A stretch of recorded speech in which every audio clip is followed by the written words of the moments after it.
Как произошел твой первый заезд на хату? Ты заходишь, идешь к самой лучшей шконке, там вор в законе, ты его скидываешь, потом на тебя нападают его шестерки, и ты думаешь, как прекрасен мир, с этой карамелькой. Сожалеешь ли ты о том, что все получилось именно так, как произошло? Ну, в Ингушетии много есть таких вещей, где дважды два не четыре, понимаешь? Барах, ты тогда хотел во власти? Народ хочет, чтобы ты был героем там. Бюджет социального фонда Волгоградской области должен пострадать в пользу пенсионеров Ингушетии. Чабрз – это один из самых популярных блогеров Северного Кавказа. Должен возвращаться в свои дома. Иосиф Виссарионович Сталин, герой осетинского народа, Как у тебя дела сейчас? могли убить. В Ингушетии убивают за гораздо меньше вещей. Но здесь у каждого через одного на боку висит там травматические пистолеты. Кого мы собрались стрелять?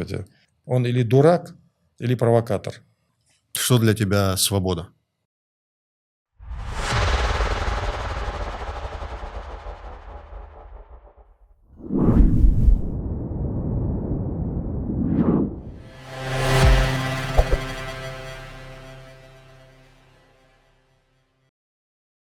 Сегодня у нас в гостях человек, наверное, который не нуждается в представлении.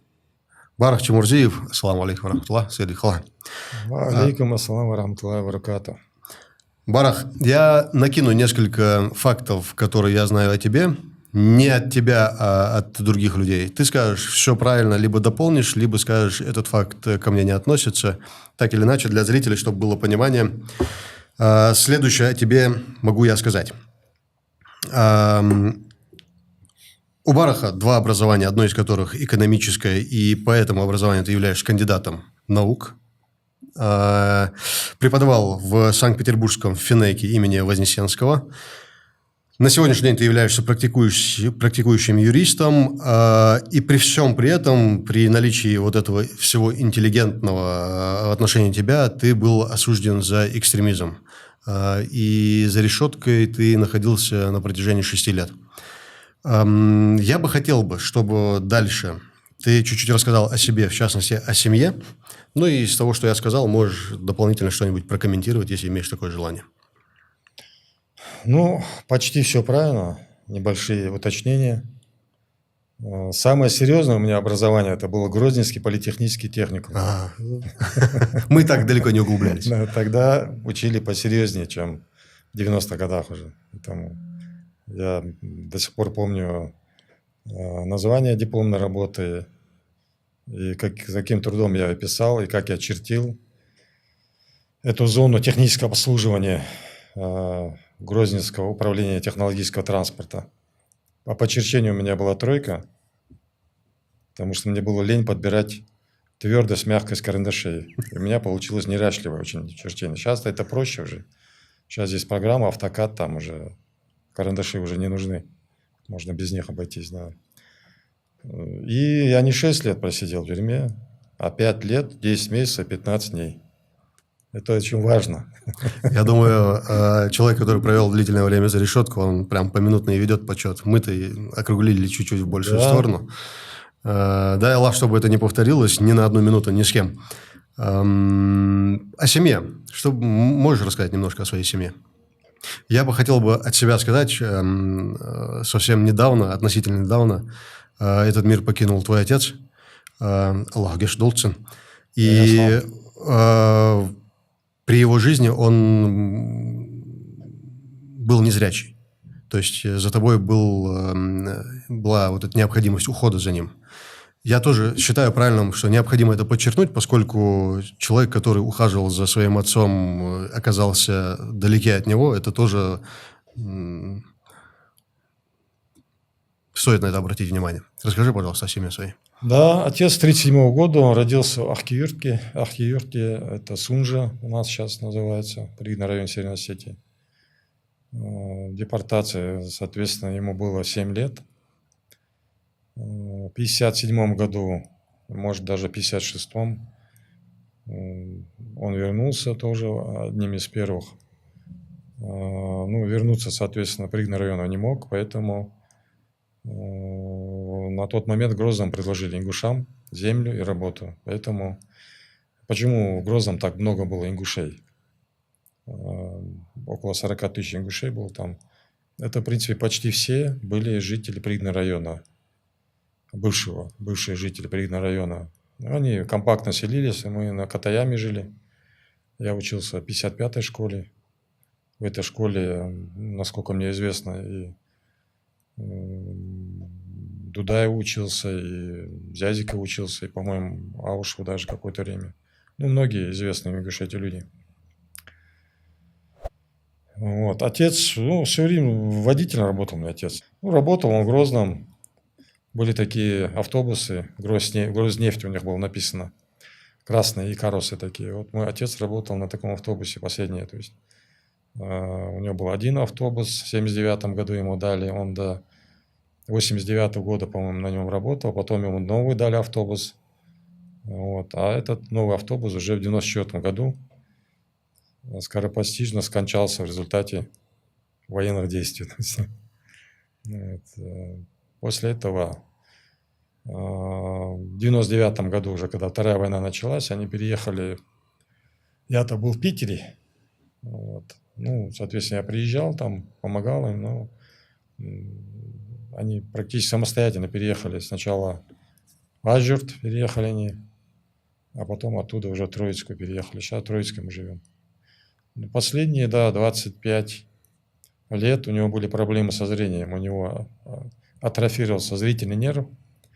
Ну, в отличие от других заболеваний, да, вот именно, которые с глазами связаны, пока эта болезнь, она лечению не подвержена. То есть можно там хрусталик заменить, там сетчатку, там, если она отслоилась. А зрительный нерв, который связывает глазное яблоко с мозгом, да, по нему поступает кровь, ну, увлажняется глаз. А если он атрофируется, то уже тут ничем помочь нельзя уже.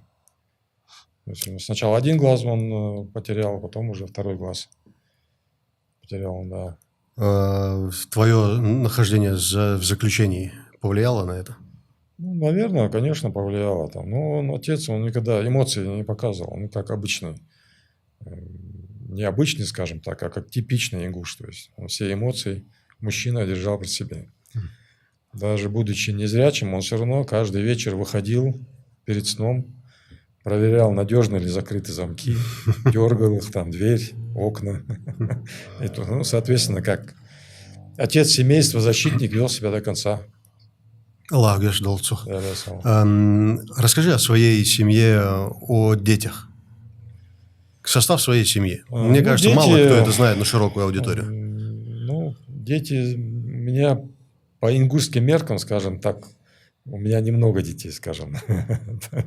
Минимум 3. То есть, если в России это считается многодетные, 3 детей, да, и там льготы для них в России есть, да, там предусмотренные, то в Ингушетии это малодетный считается отец. В Ингушетии многодетные семьи – это 5 детей, если я не ошибаюсь, считается, чтобы получать льготы. Да. Ну, в Ингушетии много есть таких вещей, где 2 × 2 не 4, понимаешь, по всей стране. Чуть-чуть попозже давай об этом поговорим. К счастью, это не прошло. Этот законопроект Евкурова не прошел. Его зарубили. Потому что он противоречил федеральному законодательству. 3 детей, они все в Питере родились. Вот, поэтому сегодня как раз я с младшим разговаривал. Ему 3 года было, когда мы вернулись в Ингушетию. То есть в 2017 году, когда у меня там сестра вышла, 3-я сестра замуж вышла, уже с родителями некого было, я сразу вернулся. Сразу 11 июня 2017 года. Собрал, закинул все в машину и сказал: все, мы возвращаемся. Гудбай, Санкт-Петербург. 27 лет уже, хватит уже в этом климате сидеть. А? Можем мы поговорить об одном твоем сыне, который с ДЦП? Да, у него То есть у тебя один ребенок в коляске? Да, детский церебральный паралич у него, там связаны у него заболевания с опорно-двигательными функциями. То есть так когнитивные способности у него нормальные, умственные. То есть он сейчас учится в Томском госуниверситете дистанционно на специальность программная инженерия называется. Я в этом сильно не разбираюсь, но что-то связанное с программированием. с кодами, с языками. М. Так, в общем, что-то я знаю. Большой Да, молодец. да, да. Большой молодец. Барах, расскажи, пожалуйста, про свое имя. Кто тебя так назвал? Как это произошло? Может быть, есть какая-то история? Потому что я ни одного другого человека с этим именем не знаю. Ну вот, есть история. Мои родители женились, ну, сочетались браком, как сказать грамотно, да. Жениться может мужчина, а выйти замуж женщина только, да, насколько я русский язык знаю. Ну, поженились, Да. говорят, поэтому будем В считать. 59 году. И да, у них не было 10 лет, детей не было. То есть там стоял вопрос уже, чтобы отцу моему ставили условия, чтобы он уже женился повторно, нужен наследник, продолжатель рода. Ну и когда уже, очевидно, там появились первые признаки того, что я должен появиться, родственники собрались где-то и чисто в таком шуточном таком формате они там протокол сделали. Я видел протокол, я не знаю, куда он делся, он уже только пожелтевший был, 69-го года. И там протокол составлен по всем правилам, то есть протокол, место, дата, то есть кто участвует, там повестка дня, кого слушали, там, какое вынесли решение. И там все они стебутся, скажем так, да, кажут там, да. Имена разные предлагают, там, варианты. Калой, кстати, там был тоже. Мать у меня Калоева, да. И Албаков Ибрагим такой у нас, да, где Штолцин, он судьей у нас был в заводском районе, в Грозном. Барховый будешь тоже. Он предложил Барахом назвать. Я очень страдал в детстве за это имя. Я говорю, почему, какой, ну, Муса, Иса, там, как у всех людей, там, нельзя было меня назвать, Хусейн, Хасан, там, Махмад, там, я не знаю, там, ну что за это? А сейчас, конечно, я понимаю, что это уже как бренд такой уже, ты понимаешь, уже. Ну, это детские такие комплексы, понимаешь, вот я в детстве там из-за носа переживал, что нос большой, понимаешь, а когда вырос, я понял, что это, оказывается, вообще к твоему благополучию, там, или... Это вообще не имеет никакого отношения нос там другие вещи важные, то есть имеют там это. Но в детстве вот такие у тебя были проблемы, понимаешь, эти. А так, да, вот такая у нас интересная была история. Не знаю, куда этот протокол делся. Надо бы, конечно, его сохранить. Ну, если бы ты был, условно, Магомедом Мухаммадом, то если бы там на улице идешь, тебя зовут, и вся республика поворачивается. Мухаммад же сейчас все. А тут, если кричат, допустим, Барах, Барах, и наоборот все будут смотреть, искать тебя. Поэтому такое... Да. Я, кстати, не знаю, Я пускай понимаю. в комментариях, кстати, напишут, есть ли еще один человек с таким именем. Я потому что не встречал. Барах, ну, Барах – это наше село родовое, мы оттуда вышли. Мой предок, кстати, у нас с тобой история близкая, где-то мы пересеклись, наши предки. Чимырс его звали. Он, у него была кровная, ну, где-то это было где-то в начале 19 века, примерно вот так. Ссора произошла с Султыговым. У нас там соседи в Барахе. У нас там идут Джугутхановы, Чемхильговы, потом Султыгов у нас там. Произошла ссора с Султыговым, и там убили с этой стороны, с той стороны. Поэтому со стороны Султыговых, по-моему, больше погибло людей там. И когда уже сдоу дадир зяда, но условия поставили, что Чемырс должен уйти, Бараха. Он ушел, в принципе, давно уже, 200 лет уже прошло, да. А в этот момент вот Далак Дахкильгов такой, ему землю дали, вот там, где сейчас Долкут, да? Долук-Йорт. Да, находится, да. Вы же тоже там оспариваете, да, с ним первенство? Долги вы там. Да, никто не оспаривает, долги основал, я Кто основал, да. Но причем поэтому почему-то Чемурзиева в расчет не берете. Так. Хотя там перепись 1864 года, после Дахкильгова, Далака идут сыновья Чемырза идут. Эли Марза, Иса там, они указаны, да. А по Чемурзиевых вы не рассматриваете вообще там, как Я рассматриваю всех, я за дружбу со всеми. Вот. И он один из основателей села Далакова, то есть это вот Чемырз был, наш предок, то есть это 7-й. То есть у него были потомства, Эльмарс Хейса, там от Эльмарза пошла ветка, от Хейсы пошла ветка, там на Зране живут. Есть Барахоевы, которые там были Чемурзиевы, опять Барахоевы стали, то есть Ну, поменяли. в последнее время это такая частая тенденция, когда... Вот. А так, история нашей фамилии вот такая она вся. Небольшая фамилия, но вот такая у нас история идет. Барах я очень люблю тоже подниматься, ходить, я отдыхаю там. И вот удивляюсь, когда вот узнаю, что вот люди всю жизнь здесь в Ингушетии 78 лет, им 70-80 лет, они ни разу в Таргиме, есть такие люди, которые в Таргиме не были ни разу. Это же Я чуть-чуть по-другому тебе 60-70 скажу. километров от Я нас. тебе по-другому скажу чуть-чуть. Есть люди, которые в горной части Ингушетии не были, проживая в Ингушетии. Я Вообще даже знаю горно. таких нескольких человек из своего родственного окружения. Есть. Замечательное место. Солнечная долина, вот как наш друг Ибраим нам говорил, там вот все. Это место, где вот 300 дней солнца бывает у нас. То есть у нас такая котловина вот эта Таргимская. И там ты даже визуально видишь, как облака вот с Ингушетии прорываются туда, в теснину, да, в это ущелье. И эти горы их разрывают, эти облака.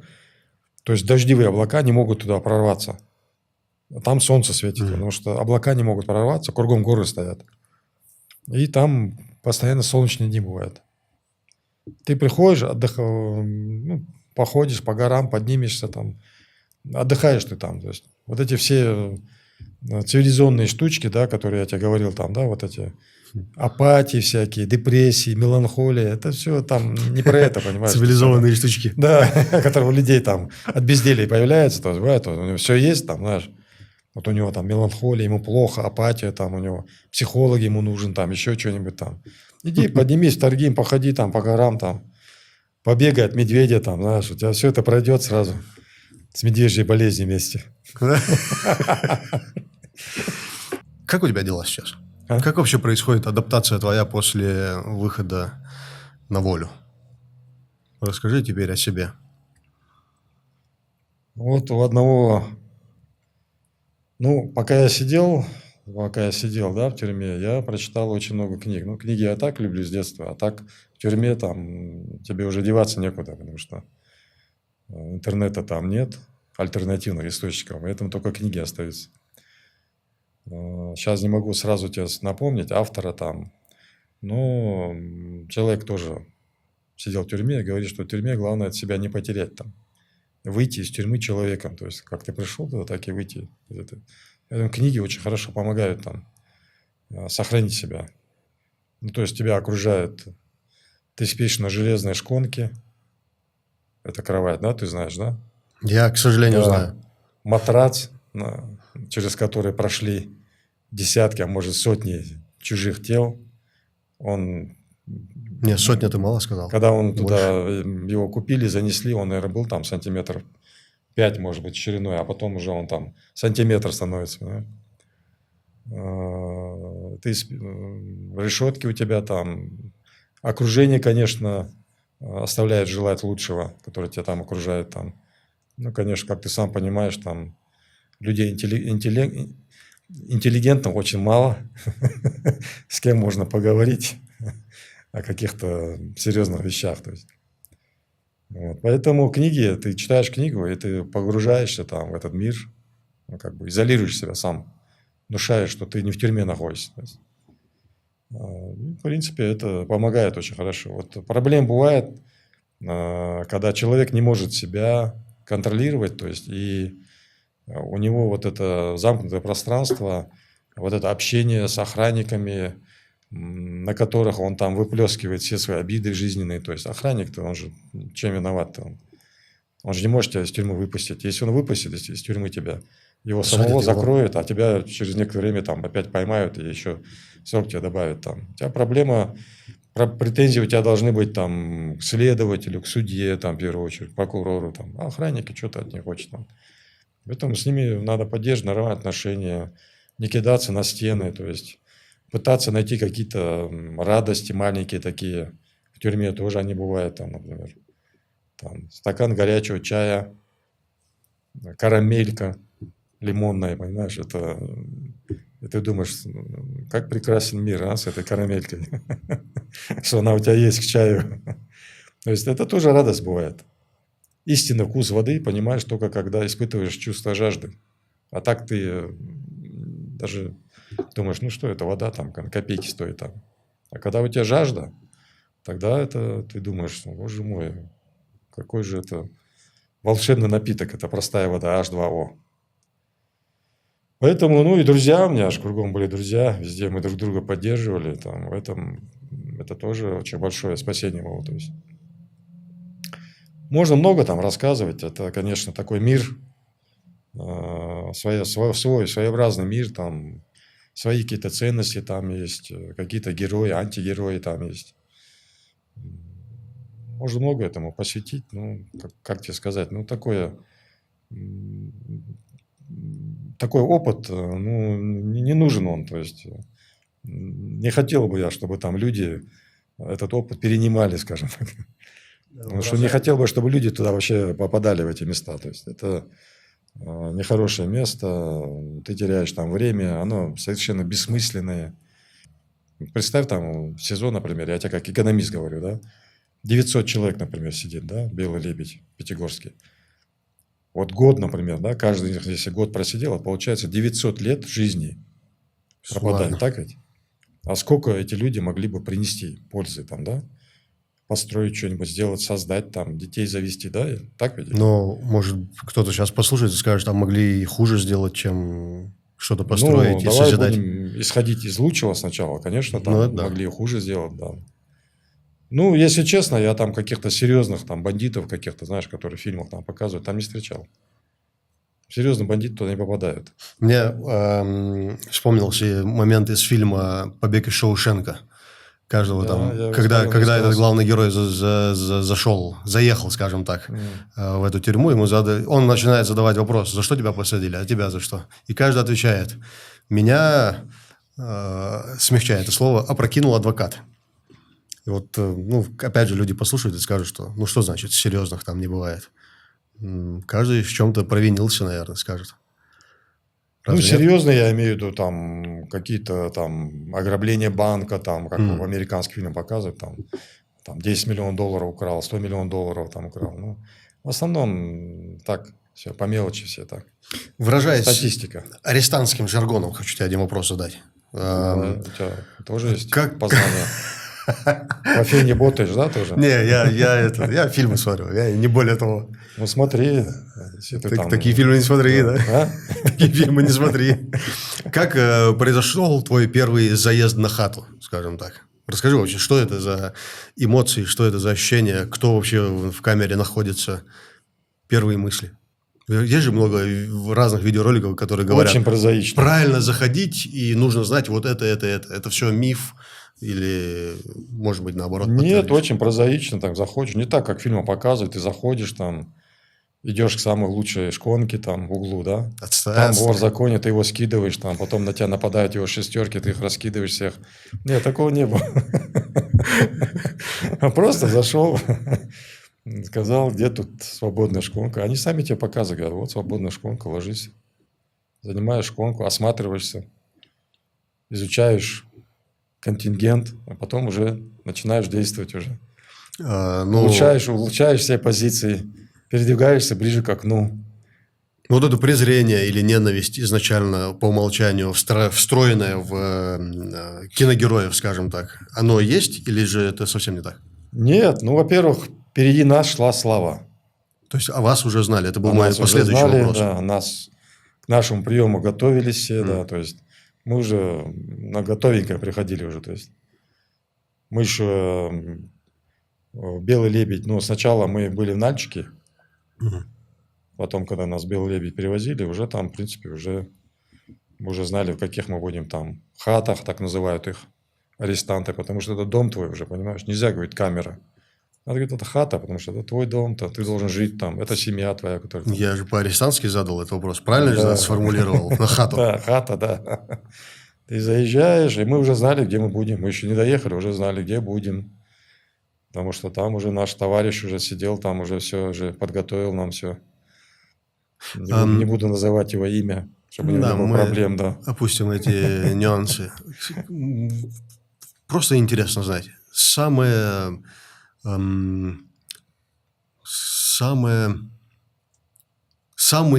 жесткий заключенный, с которым тебе приходилось сидеть, что он сделал такого? Самый жесткий, Да. самый неприятный, да? Ну, вот который не любил мыться, следить за собой. Но это уже, Да, ну, это вот уже на таких, хате, да. за пределами, за что он туда попал? Я имею в виду вот самое жесткое нарушение Уголовного кодекса. То есть, который он совершил? Да. Ну, как ты сказал, жестких там... Не, ну вот я, Нальчик, вот я попал в камеру там, да, там со мной был один кабардинец, он отсидел 28 лет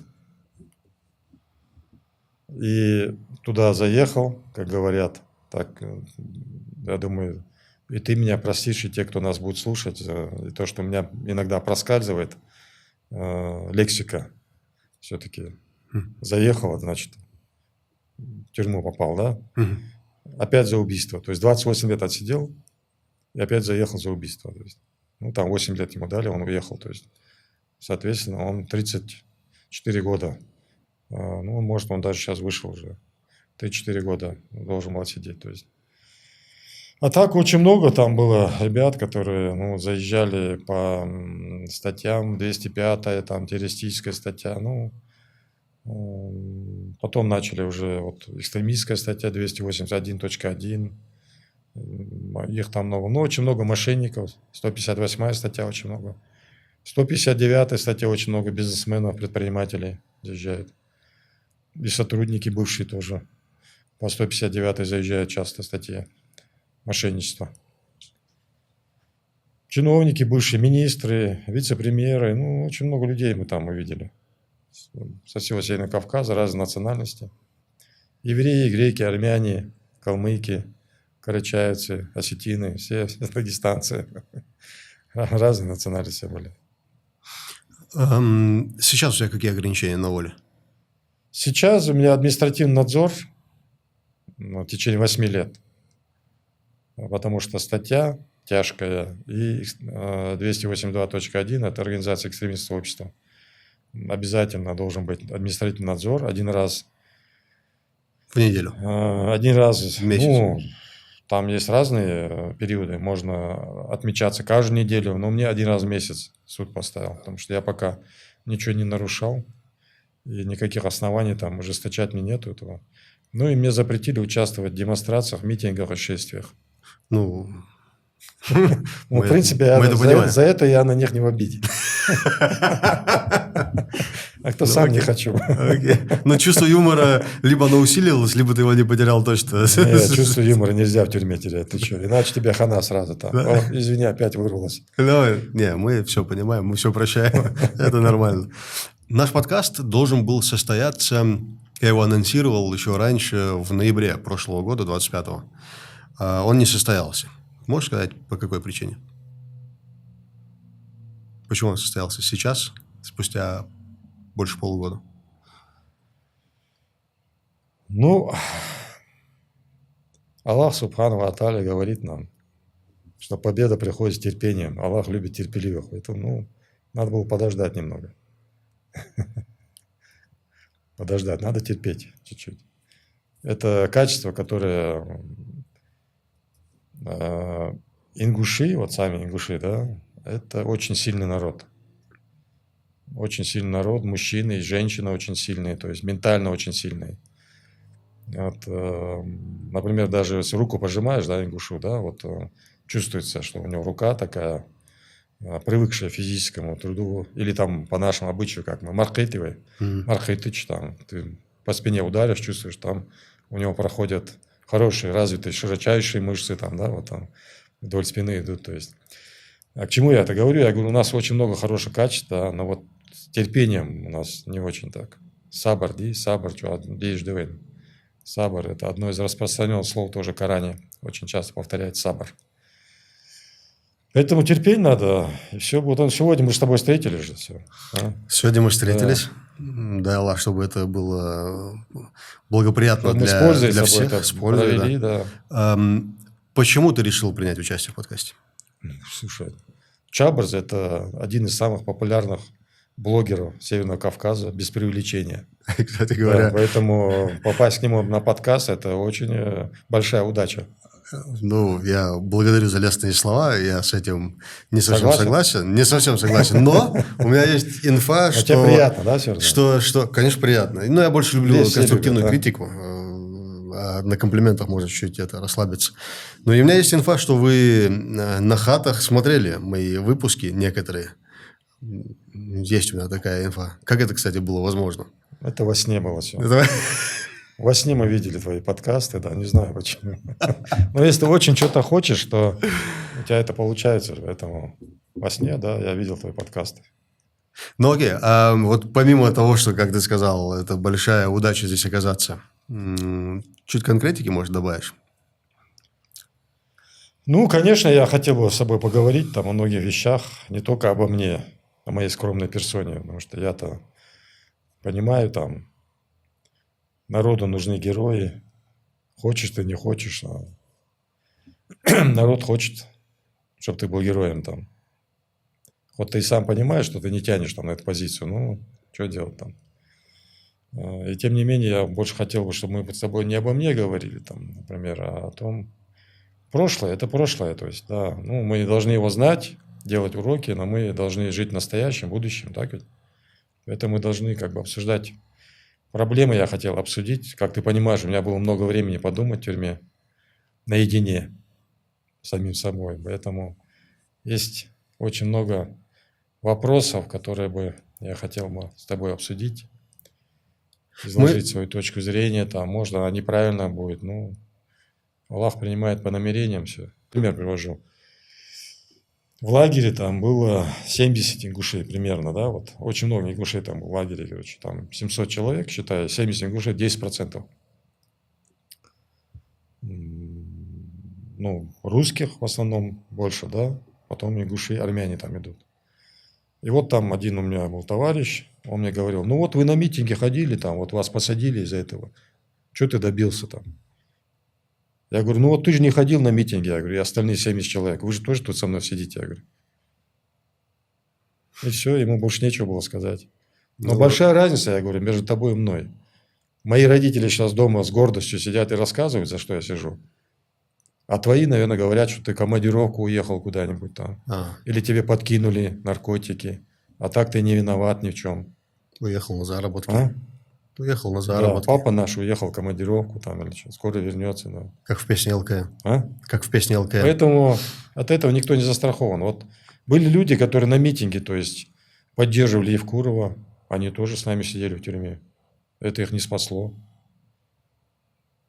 Вот сейчас имама, например, одного закрыли по очень тяжкой статье 205 Тангиева. Ахмед Ахмеда, Тангиев. да. Он во времена митинга выступал против людей, которые на площади были. Поддерживал Евкурова. Ну, не помогло же ему это. Вот это никто не застрахован. В том числе и сотрудники, которые нас сажают, они тоже от этого не застрахованы. Это же пищевая цепочка. Здесь большие акулы есть, маленькие акулы, рыбешки есть, понимаешь? Вот. Все зависит, какое-то место занимаешь в пищевой цепочке, там, и потом это место может меняться у тебя. Барах, ты сам затронул тему Евкуров и вот все, что было до этого. И вот у меня вопрос. На митинге впоследствии одно из требований стала отставка Евкурова. Это произошло не сразу, но тем не менее это произошло. Вот на сегодняшний день что ты можешь сказать об изменениях? Ну, не стало Евкурова на этой должности 7 лет назад. Что поменялось, на твой взгляд? Ну, смотри, вот до Евкурова у нас был Зязиков, Аушев, да. В принципе, Евкуров на тот момент ничем до этих событий, да, ну, ничем серьезно от тех не отличался, от предыдущих, да. Также на все ключевые места усаживал своих людей, так же, как Аушев, Зязиков. Также они вольготно распоряжались бюджетом Ингушетии. И, в принципе, каких-то больших претензий лично у меня к нему не было. Там, у меня Он несколько раз приезжал в Питер, мы в Питере встречались. Ну, как встречались там, он не так сидели с ним, Вась там где-то выпивали там. У ректора встречались там. Ректор сказал, вот Евкуров сейчас приедет там. Подойди тоже, поговоришь там. Вот там я присутствовал там. Ну, на встречах. Это какой там, год примерно? 16-й? 15-й? Хотя примерно. даже, наверное, пораньше это было. Я помню, там одна Он встреча любил была. приезжать вообще, Да. Евкуров, он часто любил приезжать, общаться с молодежью очень любил, со студентами, да. С диаспорой он встречался там. Там я был, ну, на пару встреч был. Ну, потом мне надоело, если честно, уже ездить, потому что толку от этого никакого не было. Да. Вот, поэтому таких претензий не было. Поэтому, когда это все случилось, нас интересовал только вопрос земли, то есть, чтобы эта сделка незаконная, она была отменена. То есть. Ну, на митинге были другие люди там. На митинге очень было много людей, давай честно говорить, которых земля не столько интересовала, а у них были какие-то личные обиды на Евкурова, наверное. Это один Где-то человек, он два, кого-то 10 с человек. работы убрал, там, где-то он там кого-то на тендере подвинул, там, да. Не знаю, это их проблемы там. Ну, я так подозреваю там от всего. Вот. И поэтому появилось это требование, да, отставка Евкурова. Вот я и мои товарищи, мы были против, ну, потому что я же говорю, там какой-то большой разницы я между ними и остальными руководителями, в том числе и нынешним руководителем, не вижу. То есть. Но пришлось идти, потому что надо идти на компромисс, чтобы сохранить это движение, чтобы оно не распало, чтобы не было повода у тех, кто хотел этот митинг разогнать, чтобы у них не было лишних рычагов давления на нас. Пришлось это требование туда внести. Но потом, в дальнейшем его действия Евкурова, в частности, когда Конституционный суд Ингушетии вынес решение о том, что это соглашение незаконно, Евкуров на тот момент, да, если он не был просто военным, воякой, а политиком, он бы мог сказать федеральной власти, я сделал все, что мог, это вот Конституционный суд Ингушетии вынес решение, я должен соблюдать закон. Который имел на тот момент ту же силу, что и да, я любой другой. умываю руки, да, и отойти, да. Вместо этого он инициировал запрос в Конституционный суд России по поводу законности. Это, то есть он инициировал, не Кадыров инициировал, а он, то есть как будто он был заинтересован, знаешь, эту землю передать. То есть, ну, казалось бы, вот тебе предлог, зацепись за него там, прикройся им.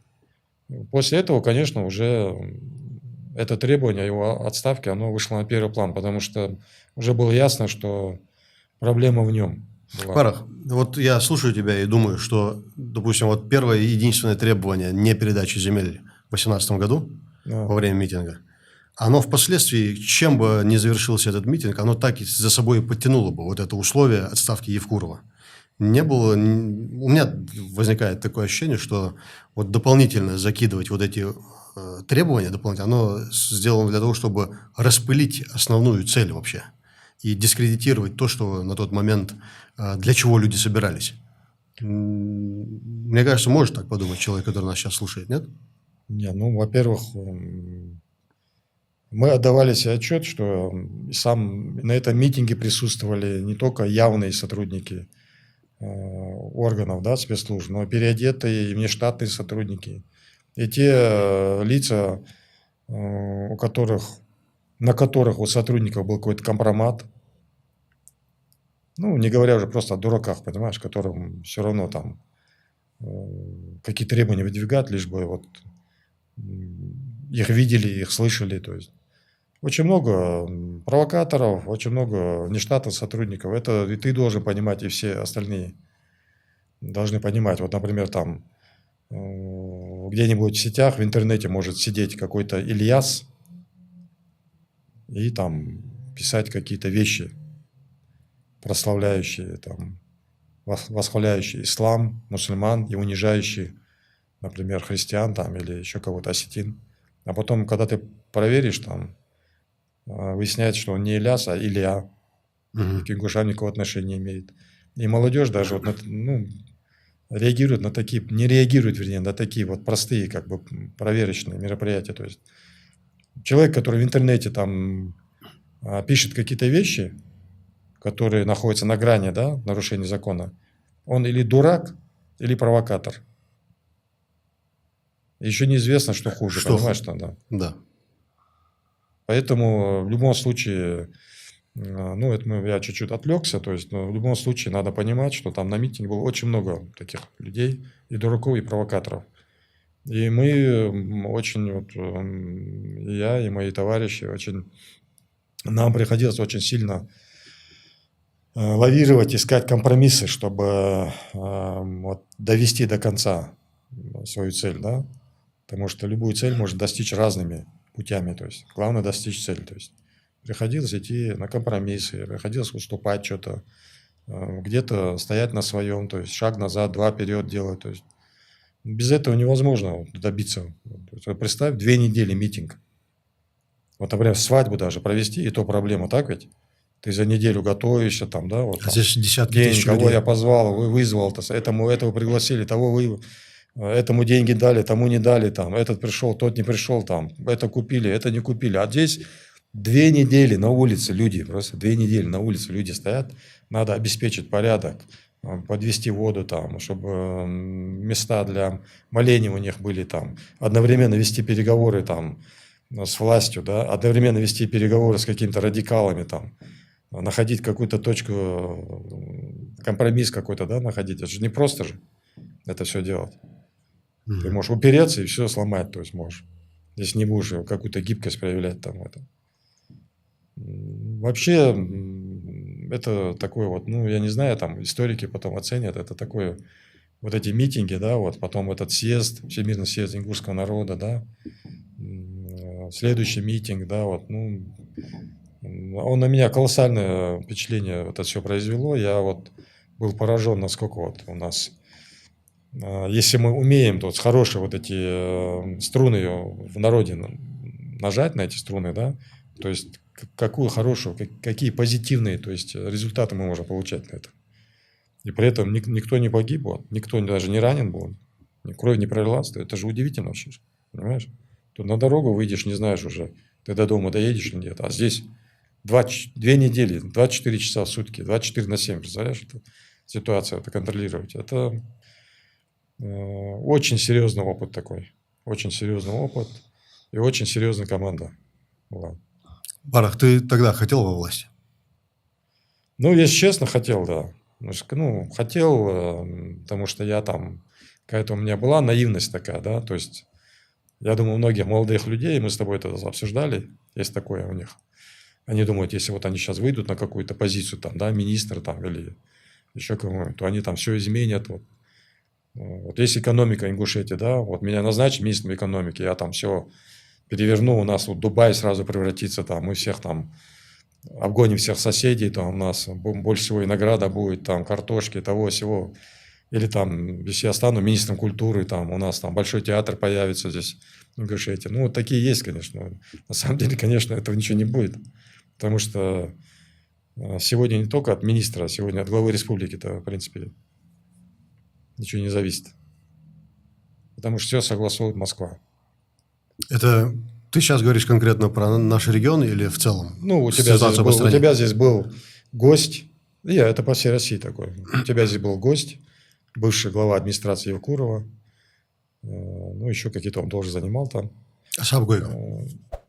Ну, это ты сам сказал. Да, чтобы зрителям было понятно, я в любом случае сделал бы ставку. Вот он сам мне рассказывал, как любую бумажку внутриреспубликанскую им надо согласовывать в администрации президента России. Поэтому что ты можешь изменить? Какие производства? Какую революцию ты можешь здесь сделать? Ты просто выйдешь на эту работу, расстроишься, потеряешь веру в людей и уйдешь оттуда. И хорошо, если без уголовного дела, понимаешь? Потому что очень много хороших ребят пошли во власть и оттуда вышли, имея уголовные дела. То есть таких случаев очень много у нас в Ингушетии было. А ты разочаровывался в людях?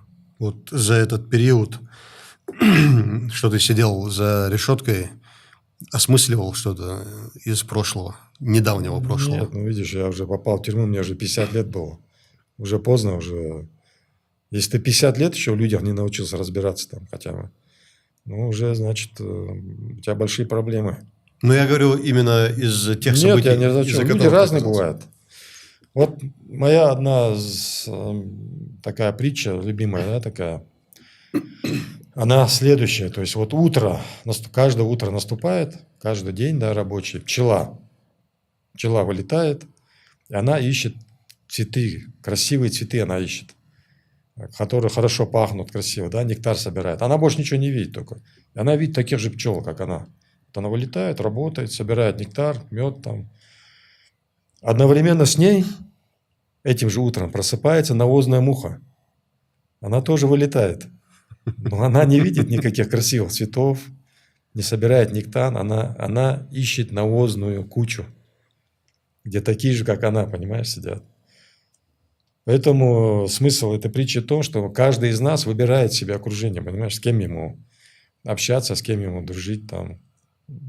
Хочешь, ты будешь с пчелами дружить, хочешь, навозными мухами. Это от тебя зависит там. Ты сам формируешь свой мир, мировоззрение, границы этого мира. То есть, пожалуйста, потом не жалуйся. То есть, не может пчела жить среди навозных мух, и навозная муха не может среди пчел жить.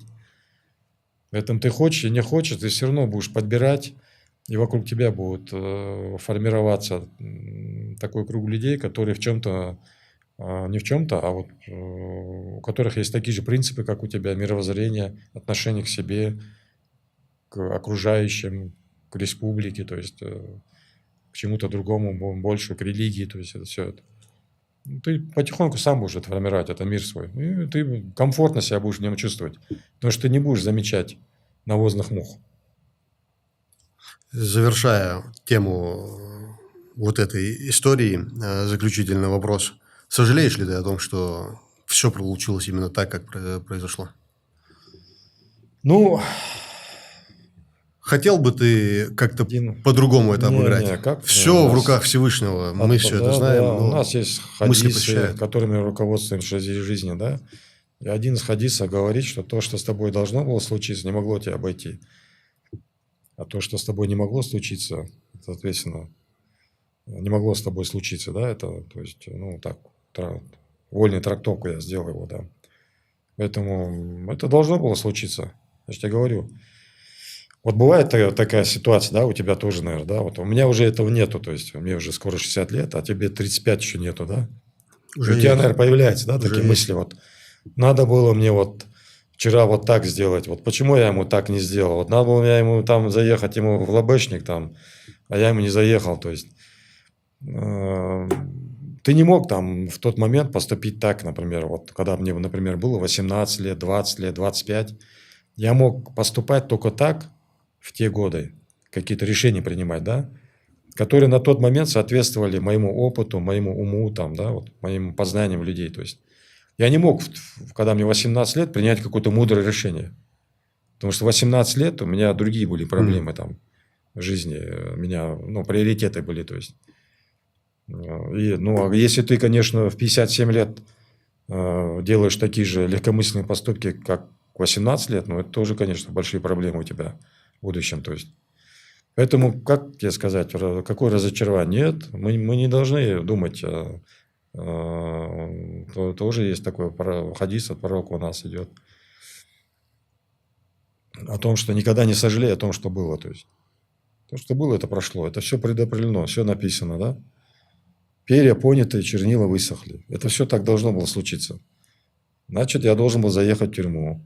Если ты хочешь, там, например, полного откровения, я даже обрадовался. Я подумал, ну все, значит, меня не убьют хотя бы. А могли убить.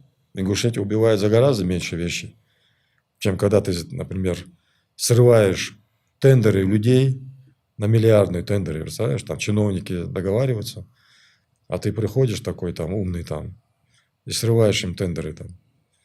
За гораздо меньше убивает в Ингушетии. А тут ты отделался всего лишь 5 лет, 10 месяцев, 15 дней.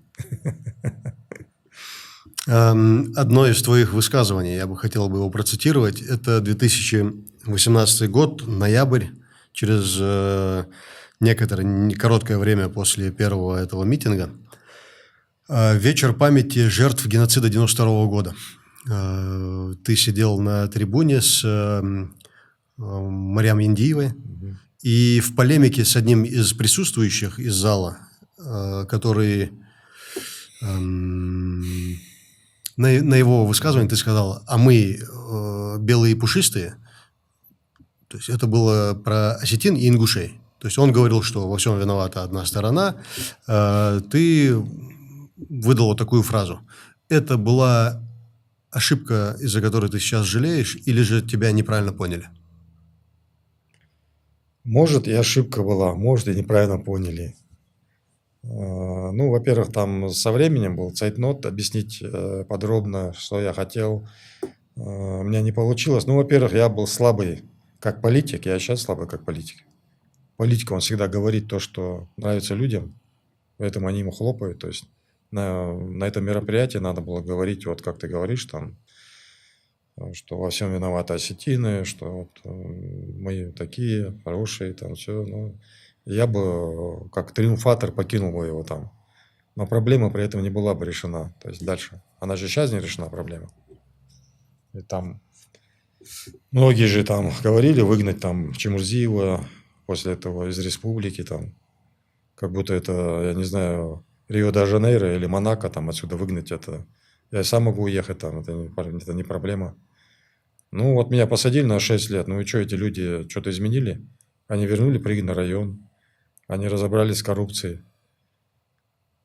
Все, я приехал через 6 лет, Пригородный район, там же, где он был. У людей, которые там жили, такие же проблемы. Из крана у нас идет такая же техническая вода. Свет регулярно выключается. Ну, уехал я из республики на 6 лет. Ну, что вы, где ваш результат, вашей работы?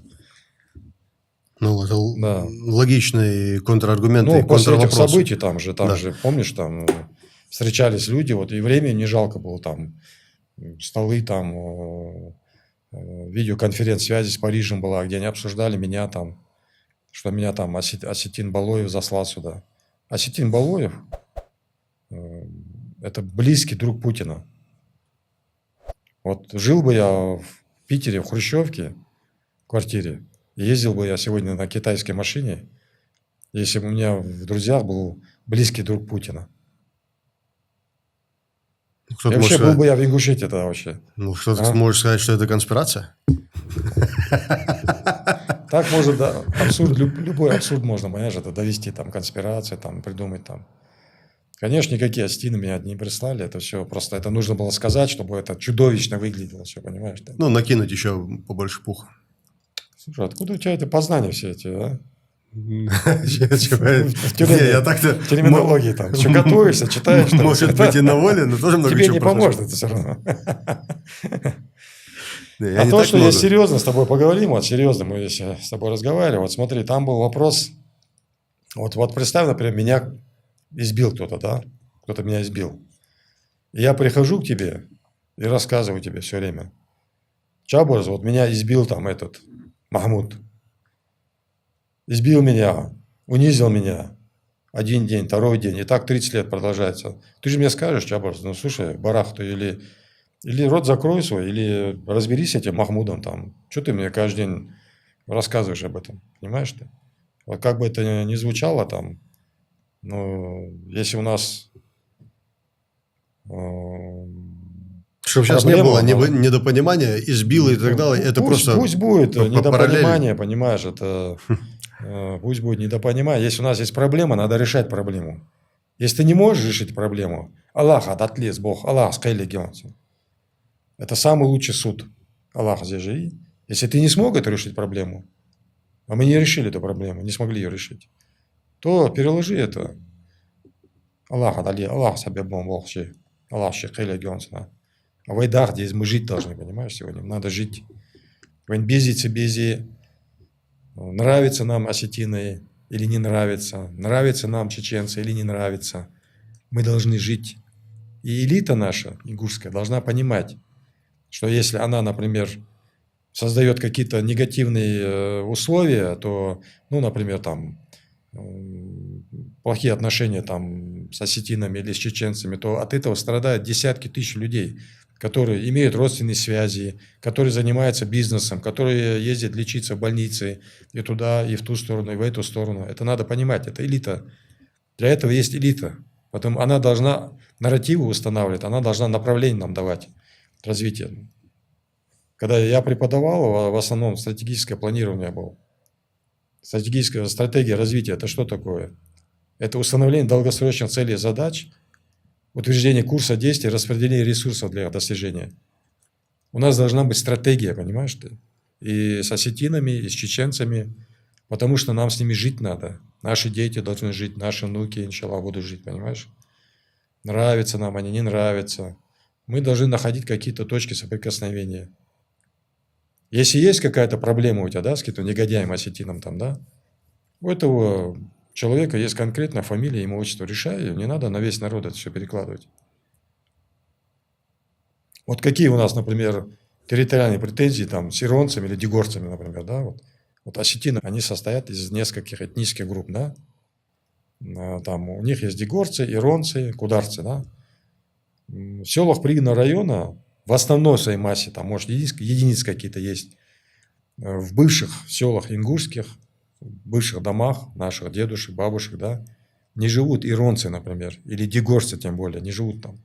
Потому что и у иронцев, и у дегорцев есть свои районы, свои села есть родовые. Им нет никакой необходимости жить в ингушских домах, понимаешь ты? Там живут кударцы. С кударцами наши родители познакомились в 1957 году, когда вернулись. Почему мы должны всем предъявлять претензии? Есть же конкретные люди есть, которые живут в твоем доме там. Решай с ним проблему. Иосиф Виссарионович Сталин, герой осетинского народа, говорил, что у любой проблемы есть фамилия, имя, отчество. А когда ты размазываешь это все, вот, да, вот там, они виноваты все, там, вот ты долгиняхом, да, долгиняхом. Дальняк. Вот если ты мне сейчас после подкаста, во время подкаста какую-то гадость сделаешь, да, примерно, я говорю, это не понимаю. Я что, должен всех долги их, что ли, за это преследовать? Женщин, детей и все, они виноваты передо мной? Многие даже не знают о твоем существовании, например. Хотя это, конечно, не так, конечно. О твоем существовании знают все.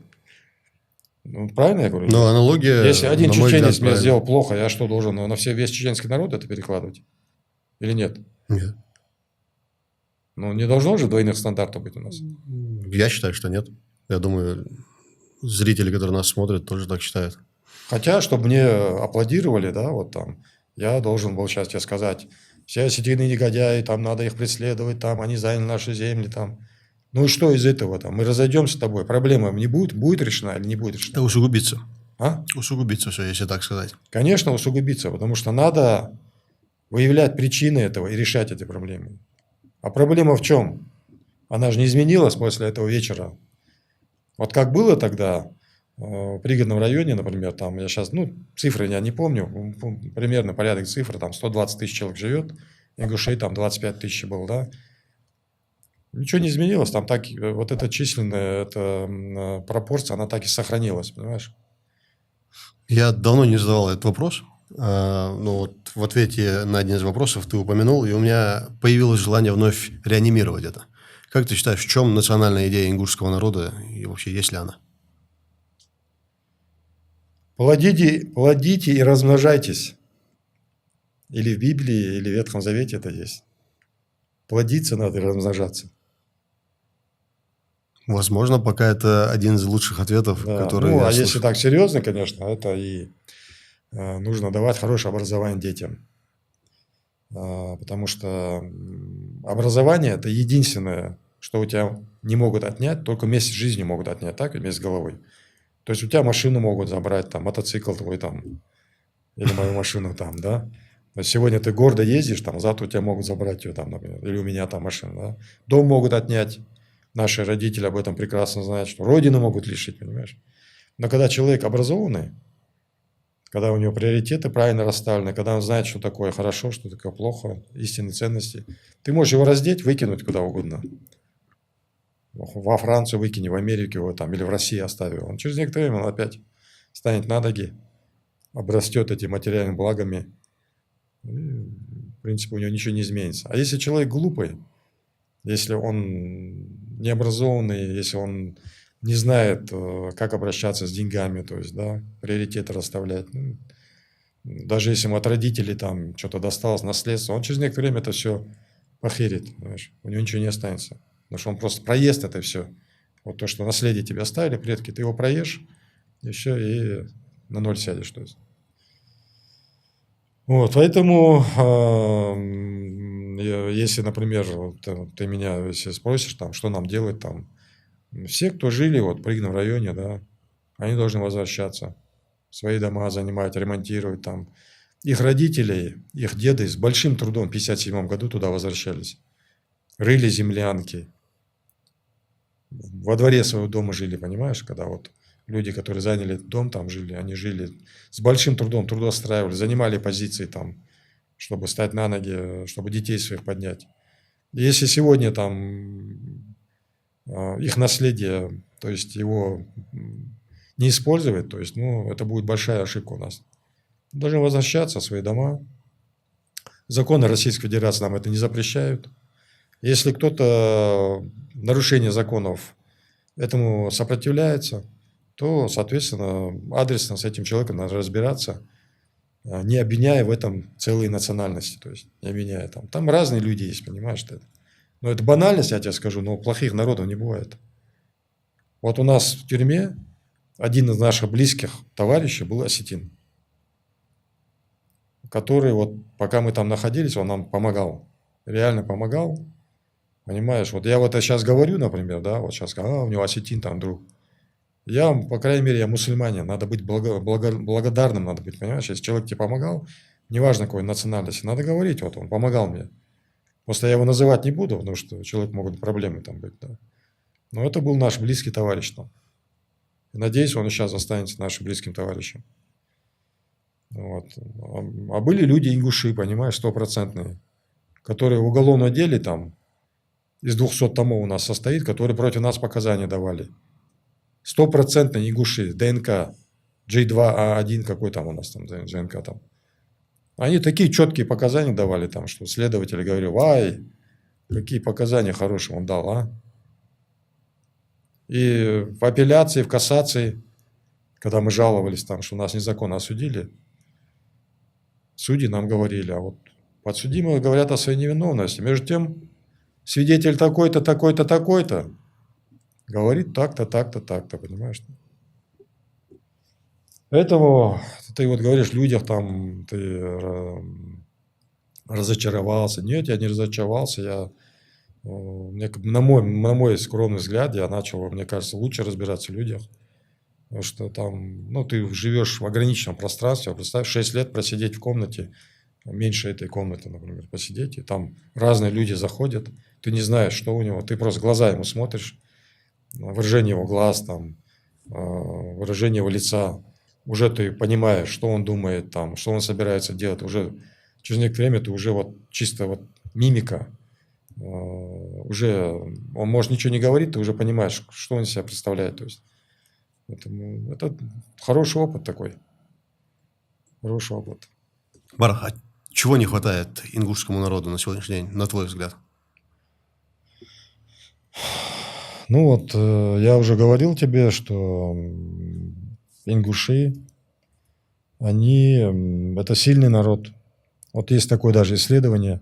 Опять вернемся к рукопожатиям. То есть у мужчин, у которых сильное рукопожатие, у этих людей нет таких проблем, как с апатией, депрессией. То есть, ну, они такими мелочами не страдают. То есть, и ингуши сами по себе очень сильный народ. Но в то же время у нас не хватает, вот как ты говоришь, каких-то национальных идей, каких-то приоритетов, которые мы должны перед собой ставить. Ну вот, например, мы здесь живем в центре Центрального Кавказа, благодаря нашим предкам. То есть, как ты понимаешь, занять эту территорию малочисленному народу, это сродни подвигу было, понимаешь? Я вот Эбер-Гёшта еду в Назрань на работу, да, когда солнечная погода, я вижу с левой стороны мятлом, с правой стороны Башлом, Ингушетия, Назрань, которая Пригный район, который находится прямо в створе Дарьяльского ущелья. То есть, если на карту ты посмотришь, то ты увидишь, что это центр Центрального Кавказа, мы там находимся.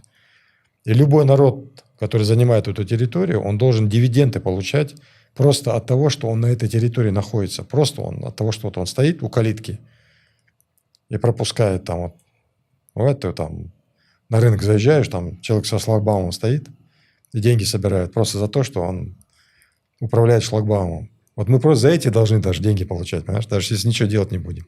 Из-за своего местоположения. Трасса, которая идет с Ростова на Махачкалу, она проходит через Назрань, с запада на восток. Трасса, которая идет с Грузии на Моздок, с юга на север, да, она опять проходит через Назрань, через наши территории. Но где еще можно найти такой, то есть такой ценной территорию вот именно с точки зрения геополитического, географического, да, торгового такого места. Но мы не пользуемся этим.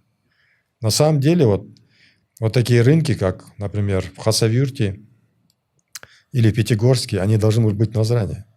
Чтобы нас, опять же, неправильно не поняли, мы не говорим там брать дань с дальнобойщиков за счет географического положения. Мы говорим о том, что нужно пользоваться благами того, что эти дороги протекают через республику, строить те же вот рынки, о которых ты говоришь, там, как в Хасавюрте, как в Пятигорске. Вот смотри, воспользоваться тем. Если бы у нас, например, не было бы, да, каких-то вот таких вот этих, скажем так, непростого прошлого с осетинами, то и они, и мы могли бы получать отсюда дивиденды хорошие. То есть у нас аэропорт Беслан есть, Магазский аэропорт есть, да, вот железная дорога у нас есть, станции, территория у нас есть. Это прекрасное место для строительства различных там логистических центров, там складов временного хранения, там, да, вот таможенных всяких, да. Вот сегодня, например, такая ситуация в стране, что практически единственная сухопутная дорога, по которой там Россия имеет сообщение с Европой, она проходит через Дарьяльское ущелье, Грузия, дальше Турция, Армения, там, да, вот уходит. А больше нет, в принципе, сухопутной границы сегодня, например. И мы видим вот эти все потоки, да, которые ходят там.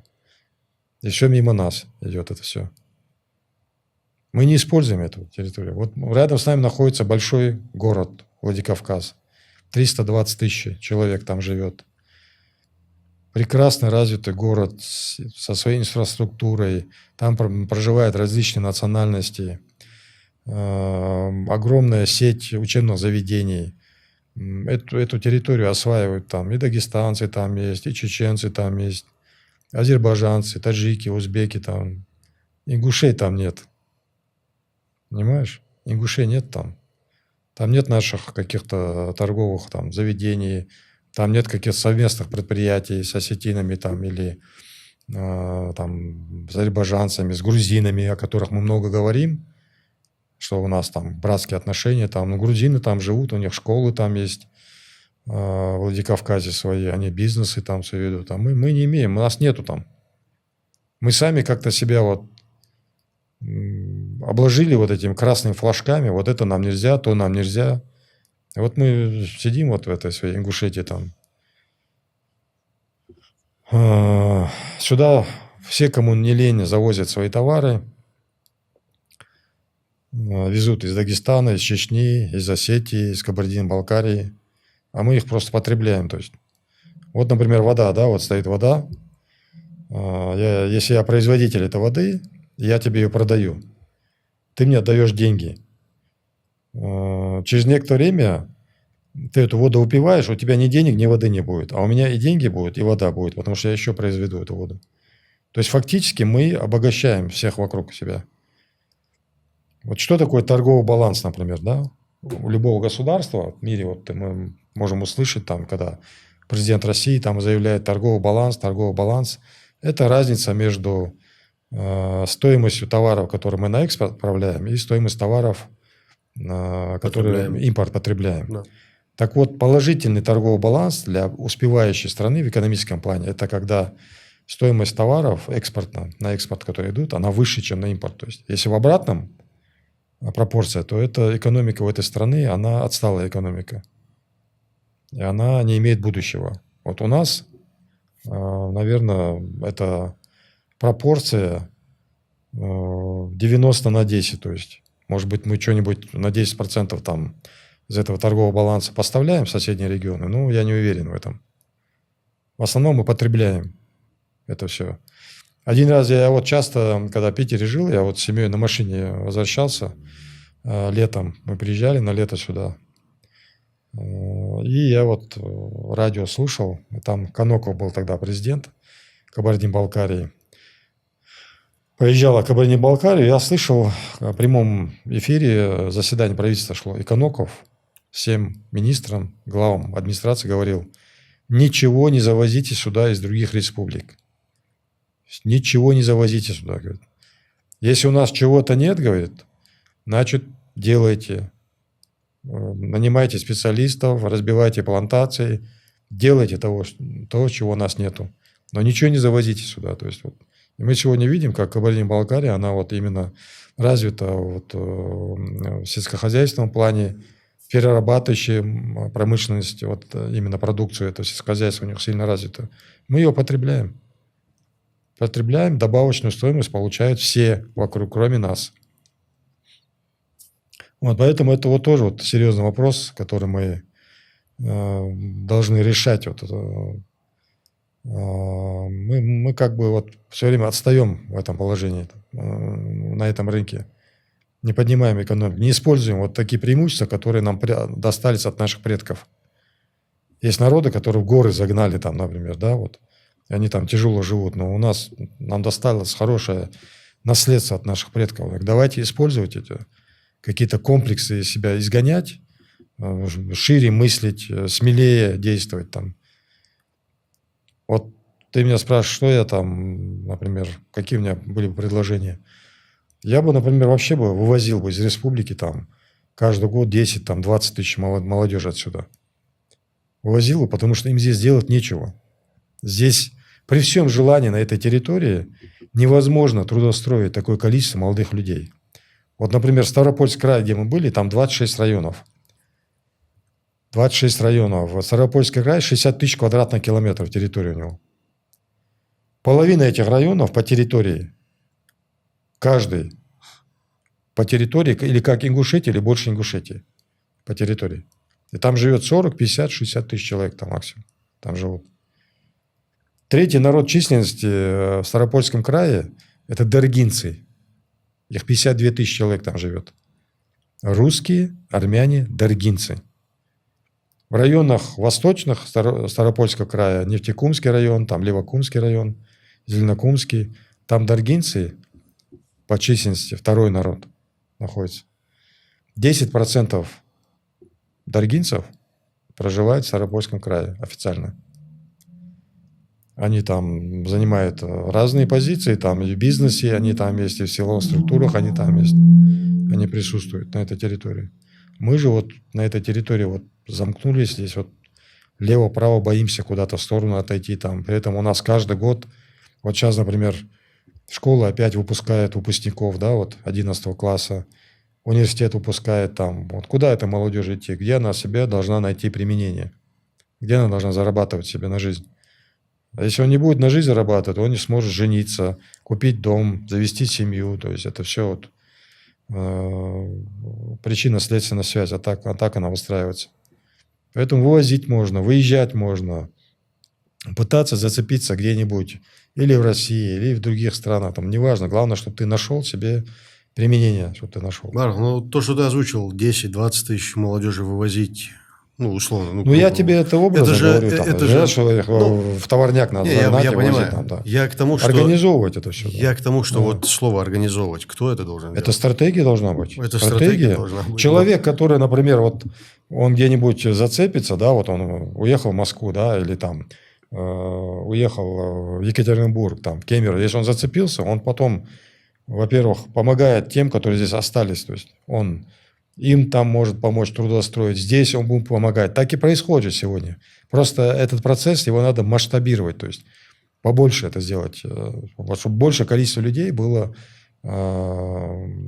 охвачен этим. Но это человек в Кемерово, И который смелее надо, зацепился. смелее выезжать в другие регионы, жить. Не только Пригна район. Ты можешь в Моздокском районе жить, там, можешь в правобережном районе жить. В Кабардино-Балкарии живи, в Курской район езжай. Здесь в Чечню езжай, там живи, покупайте дома, там живите. Не надо себя загонять в какие-то рамки. Аллах Субхану ва Тааля говорит: вся земля моя, это мне принадлежит. Это все мы можем пользоваться, мы можем этими благами распоряжаться. Почему мы должны именно вот в этой Ингушетии там, да? Здесь для того, чтобы контролировать Ингушетию, вполне достаточно здесь людей. Вполне достаточно. Не обязательно, что мы здесь все должны здесь жить. Но здесь нету, нам не хватает территории все равно. Сейчас нас 540 тысяч, а завтра будет миллион. Где мы все будем жить-то? Многие народы шли по этому пути. Ирландцы основали Соединенные Штаты. Понимаешь, ирландцы, они были гонимым народом, их преследовали англичане. Они массово эмигрировали в Соединенные Штаты. Теперь это Соединенные Штаты, страна, которая управляет миром. Внутренний валовый продукт 20 от общемирового 20% Америке принадлежит. А у России внутренний валовый продукт меньше 2%. Ее основали ирландцы в свое время, понимаешь, другие народы какие-то. В этом нету ничего страшного там в этом. Что мы будем выезжать где-то на других территориях. Ты же тоже жил в Москве, там, что от этого? Ты пострадал сильно? Я жил в Питере там. Или республика от этого сильно пострадала? Нет, не пострадала она. Любить надо свою республику. Дуалди дизос. Хуамби без валятивой. Хуамби надо друг к другу относиться очень уважительно друг к другу. Мы все здесь мусульмане. Мусульман дожди. Плюс к этому Аллах давай. Аллах. Вот, например, долгий няхан, чемурзи няхан, бархой усада. Если мы там один-два вопроса, уже у нас найдутся какие-то родственники. Захалаш бы, щучу бы там, ковар бы. Дядя Сесик Хани Барахоев. Да, поэтому вы бусумнады, что-то галай давай, гаргливай не криваш. Но здесь у каждого через одного на боку висит там травматические пистолеты. Кого мы собрались стрелять в эти травматические пистолеты? Зачем? Мы же знаем, что у нас проблемы с проблемы есть. Мы же импульсивные, сразу за кобуру хватаемся. Так надо, чтобы ее не было рядом у тебя под рукой. Латер-туар, там, туар-то, би-то, там, это как-нибудь потом можно разобраться там без тяжелых последствий. Там. Если уже очень тебе не моготу это, понимаешь-то? Но ты должен знать, в первую очередь, что перед тобой родственник, мусульманин, на дороге, в очереди ты в магазине стоишь. Хагаргал сагуир. Хазахал хамеконер сагвианс. Не надо себя вести вот так, как будто это все мариж маста аби, там, они у тебя там кусок хлеба хотят отнять там или подвинуть тебя. Мы должны относиться к себе там, как нам ислам это говорит, как он нам, какие он ставит перед нами задачи. Ты же знаешь, что этого нету. Амхойнс. Долги здесь территория, мы должны территорию охранять, она маленькая. Мы не можем там засорять вот эти редкие такие водные ресурсы, которые у нас есть. Понимаешь, у нас есть вот одна река, Сунжа, которая здесь течет, там, Аса там течет, да, горная там. По сравнению с другими регионами, там, мы бедны в этом отношении. Мы должны беречь это все. Мы же видим, что у нас происходит с экологией, там, да, как мы это все засоряем, выливаем туда всякие нечистоты. Долги здесь относиться надо хорошо не только друг к другу, но и к сотрудникам. Потому что ингуши, которые жили в Грозном там, да, или в Пригном районе, они должны помнить, что происходит, когда власти нету. Когда нет своей власти нету, да, которая тебя защитить может. Это значит, что твоя жизнь, твое имущество, твоя честь, она любой может его уничтожить, понимаешь? Сегодня мы живем в этой республике, у нас есть свои сотрудники, да, там есть проблемы, но у нас других нету, мы должны уважением к ним относиться. И они, соответственно, должны свою работу выполнять. Они на это поставлены, чтобы здесь порядок был. То есть. Давай поговорим о том, чем ты занят конкретно сегодня, о твоем занятии. Расскажи об этом. Расскажи об этом чуть подробнее. Ну, в части юриспруденции, то, чем ты сейчас занимаешься. Можно рассуждать о великих вещах, каких-то больших, да? Таких Нам никто не запрещает. далеких, да. Можно себя представлять интеллигентом, культурным там, но кушать все равно 3 раза в день надо. Понимаешь, поэтому надо работать, надо зарабатывать, надо кормить семью. Можно, конечно, жаловаться, что там тебя обложили красными флажками, это тебе нельзя, то нельзя, там, что я такой бедный, несчастный, помогите мне. Можно, несмотря на это, продолжать жизнь и делать вид, как я тебе про тюрьму рассказывал, что ты этого не замечаешь ничего. Ну, то, в принципе, я так и начал, поэтому я решил вернуться к тому, чем я могу пока заниматься. Например, преподавать я не могу в силу того, что у меня судимость, там, дети меня не допустят близко. Но, по крайней мере, я могу заниматься тем, одной из своих компетенций, скажем, да, юриспруденции там. Вот где-то полгода назад я начал этим заниматься. Ну, конечно, уже навыки подрастерял, совершал ошибки там какие-то, ну, спотыкался, вставал, вот сейчас вроде немножко уже оклемался уже, и вроде корабль уже поплыл как. И с такими интересными вещами я тут сталкиваюсь, конечно, в Ингушетии. Вот это, понимаешь, даже вот думаешь, вот иногда бывает такая ситуация, думаешь, наверное, ты дурак, потому что ну, не может столько людей там не замечать таких явных вещей. И у кого-то же должны быть какие-то вопросы возникать. И вот у нас, например, вот глава республики вот недавно открывал Магасский районный суд, здание новое. Красивое здание, очень красивое. Ну, это то, о котором мы говорим там на улице Да, Мочко-Базоркина. Мочко-Базоркина. Кстати, он не Мочко-Базоркин был, а Сергей Федорович Базоркин. Он так похоронен, чтобы ты знал. Православным. Он открывал, он у нас юрист сам, занимал большие должности. Большими буквами написано на здании «Магасовский районный суд». Но у нас в Конституции Республики Ингушетия 4 района всего лишь. Магасовского района среди них нет. Или Магасский. Как у нас может быть Магасовский районный суд, если у нас такого района нету?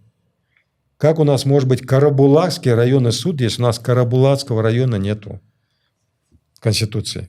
У нас есть город Карабулак в Конституции. У нас есть Магас город. Никто не запрещает назвать его Магасский городской суд или Карабулакский городской суд. На чем основывались вот наши юристы? Вот есть мои товарищи тоже, которые были судьями, там, да, вот преподают сейчас, начальниками были там большими. Ну, неужели ни у кого это не вызывает сомнений?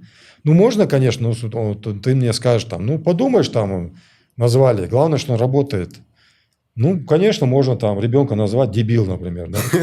Он же также будет спать, ложиться, кушать там. Но у него же проблемы будут по жизни. Его же все будут спрашивать, почему тебя дебил зовут? У всех нормальное имя, а тебя дебил зовут. И проблема же у него будет. Приедут там судиться, да, кто-нибудь из других регионов.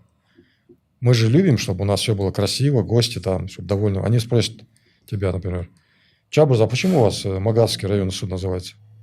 Что ты скажешь? Бушкальматова открыл. Нет, это Кальматова, это Призязиков был. Ну, тебя спросят, что ты скажешь, вот как ты скажешь? Я так скажу, мне нечего больше сказать. Я тоже не знаю, что сказать. Я скажу, ну, так они сделали, я скажу. Не знаю, кто-то так сделал, я говорю. Ну, это как бы так формальная сторона этого вопроса, да, то есть, на которой я так, чтобы мы немного с тобой так посмеялись, постебались. Понимаешь, у людей есть такое заблуждение. Они думают, что если человек начальник, то он умный очень. Всегда. Я тебе хочу сказать, это не обязательно должно быть. Может быть, просто начальник без ума просто.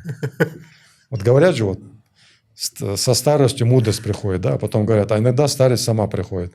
Вот здесь тоже так же. Начальник не обязательно может быть умным.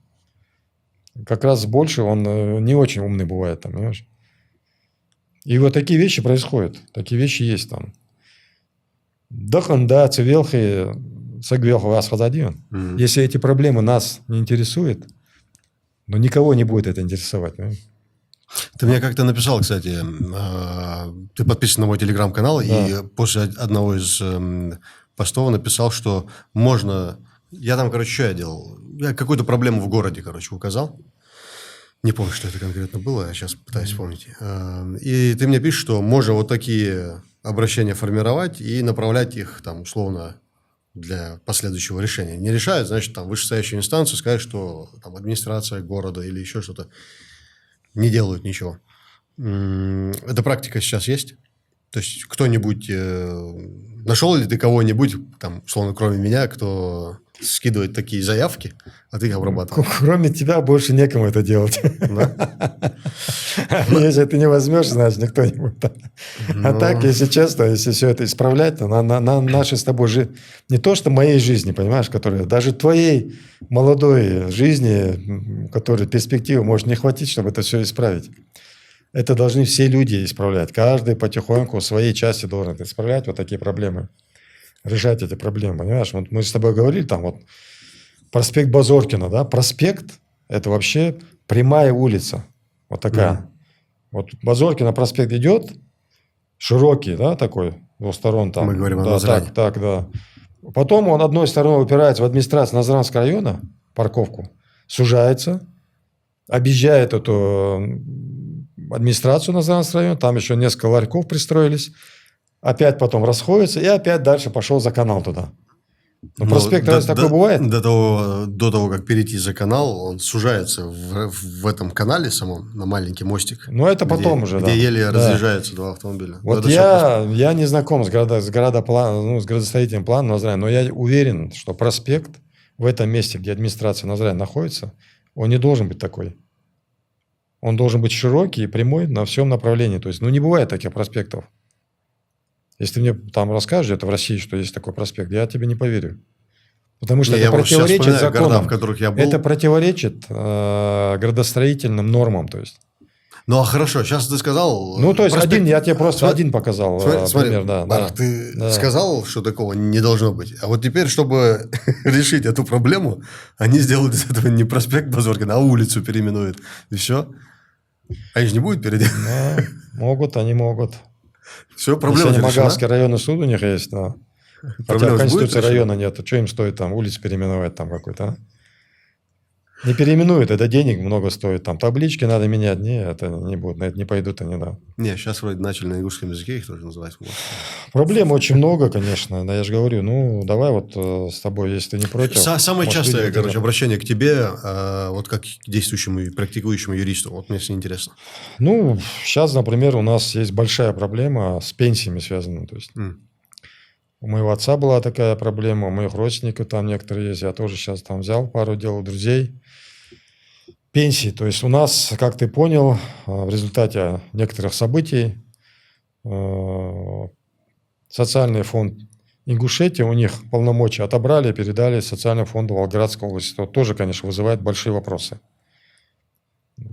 Почему это так происходит? А у других регионов, кстати, есть такое? Я никогда не слышал, чтобы, например, у Санкт-Петербурга там социальный фонд, их полномочия отобрали там и решения по пенсионерам, которые живут в Санкт-Петербурге, принимали там в Москве, например, там, да.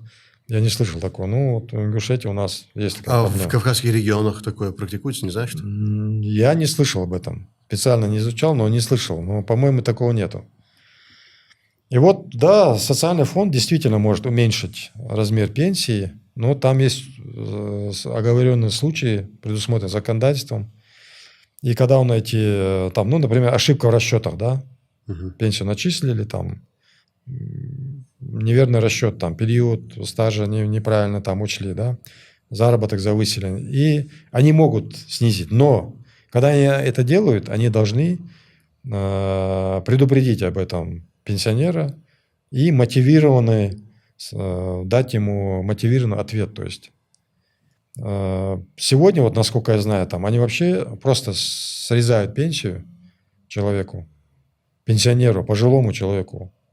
Основная масса этих людей больные люди. В смысле, в силу своего возраста больные. Я имею в виду физические болезни. Вот, например, там моего товарища, у него Альцгеймер, да, вот болезнь такая есть. Аллах, Маша Лотцин, надо. Вот представь, если у него не было детей, да, она с кровати не встает, ей пенсию срезать. Как она должна судиться? С социальным фондом Волгоградской области. Вот каким образом он должен судиться? Ну, все, писать письмо, печатать, закидывать, ждать месяцами ответ. Ну, с кровати человек не встает. Она лекарства принимает. У нее вопрос стоит жизни и смерти. Я и говорю, это был сарказм. Ей нужны дополнительные деньги, наоборот, чтобы покупать лекарства, чтобы обслуживать, там, платить сиделки, там, медсестре, еще там какие-то расходы, да. А ей срезают пенсию. Вот кто-то захотел там в Волгоградской области, вот просто там сидит человек, фамилии смотрит, вот этому срежем, вот это мне не нравится, вот я ему срежу. Срезает. Потом люди в течение 2 лет это все тянется, 1,5-2 года. Они восстанавливают и потом им возвращают наконец-таки деньги. Разницу, Но они тратят недоплачивали. юристам деньги, тратят, они там нотариус доверенность пишут, там, да, это 2000 рублей стоит как минимум. Они нервы тратят там, это все. Им это никто не возмещает. И вообще вот очень плохая очень сейчас практика такая завелась среди наших юристов в Ингушетии, которые вот люди страдают, что у них пенсию снимают, а юристы, к сожалению, не все, конечно, но на этом зарабатывают. То есть ингушские юристы на это зарабатывают. Зарабатывать надо за свою работу получать деньги, но надо делать так, чтобы они, пенсионеры, не страдали. Это первое. Как это можно делать? Составляя исковое заявление, не только требовать, чтобы этому пенсионеру восстановили пенсию, но туда, в это исковое заявление, вписать вознаграждение юристу, которому он заплатил 60-70 тысяч, берут туда юристы за эту работу. Пенсионер, ему снизили, он должен 60-70 тысяч заплатить. Все остальные расходы, там, стоимость доверенности, почтовые марки, там, плюс моральный ущерб надо туда же писать, понимаешь? Все, что возможно, все, что законодательство тебе разрешает, это все надо туда записать, плюс еще проценты за пользование чужими денежными средствами. Для чего это делается? Во-первых, чтобы неповадно было, неповадно им было, прецедент, вот это на тотальный повторялось. уровень такой выводить это просто. Они же сейчас никак не страдают. Они должны страдать. То есть бюджет социального фонда Волгоградской области должен пострадать в пользу пенсионеров Ингушетии за то, что они вот этим занимаются. Несколько таких случаев, и они прекратят эту практику. По крайней мере, она станет более выборочной, понимаешь, эта практика. Не будет иметь такой тотальный характер. Плюс еще суды, например, жалуются. Вот ты хочешь, они говорят, нас завалили вот этими пенсионными исками. Ну так давайте, работайте, судьи, объединяйтесь с юристами, создавайте условия. Мы живем во взрослой жизни, да, мы взрослые, и ты, и я. Ты во взрослой жизни, и чтобы что-то добиться, ты должен какие-то рычаги иметь. Тебе просто так никто здесь ничего не дарит.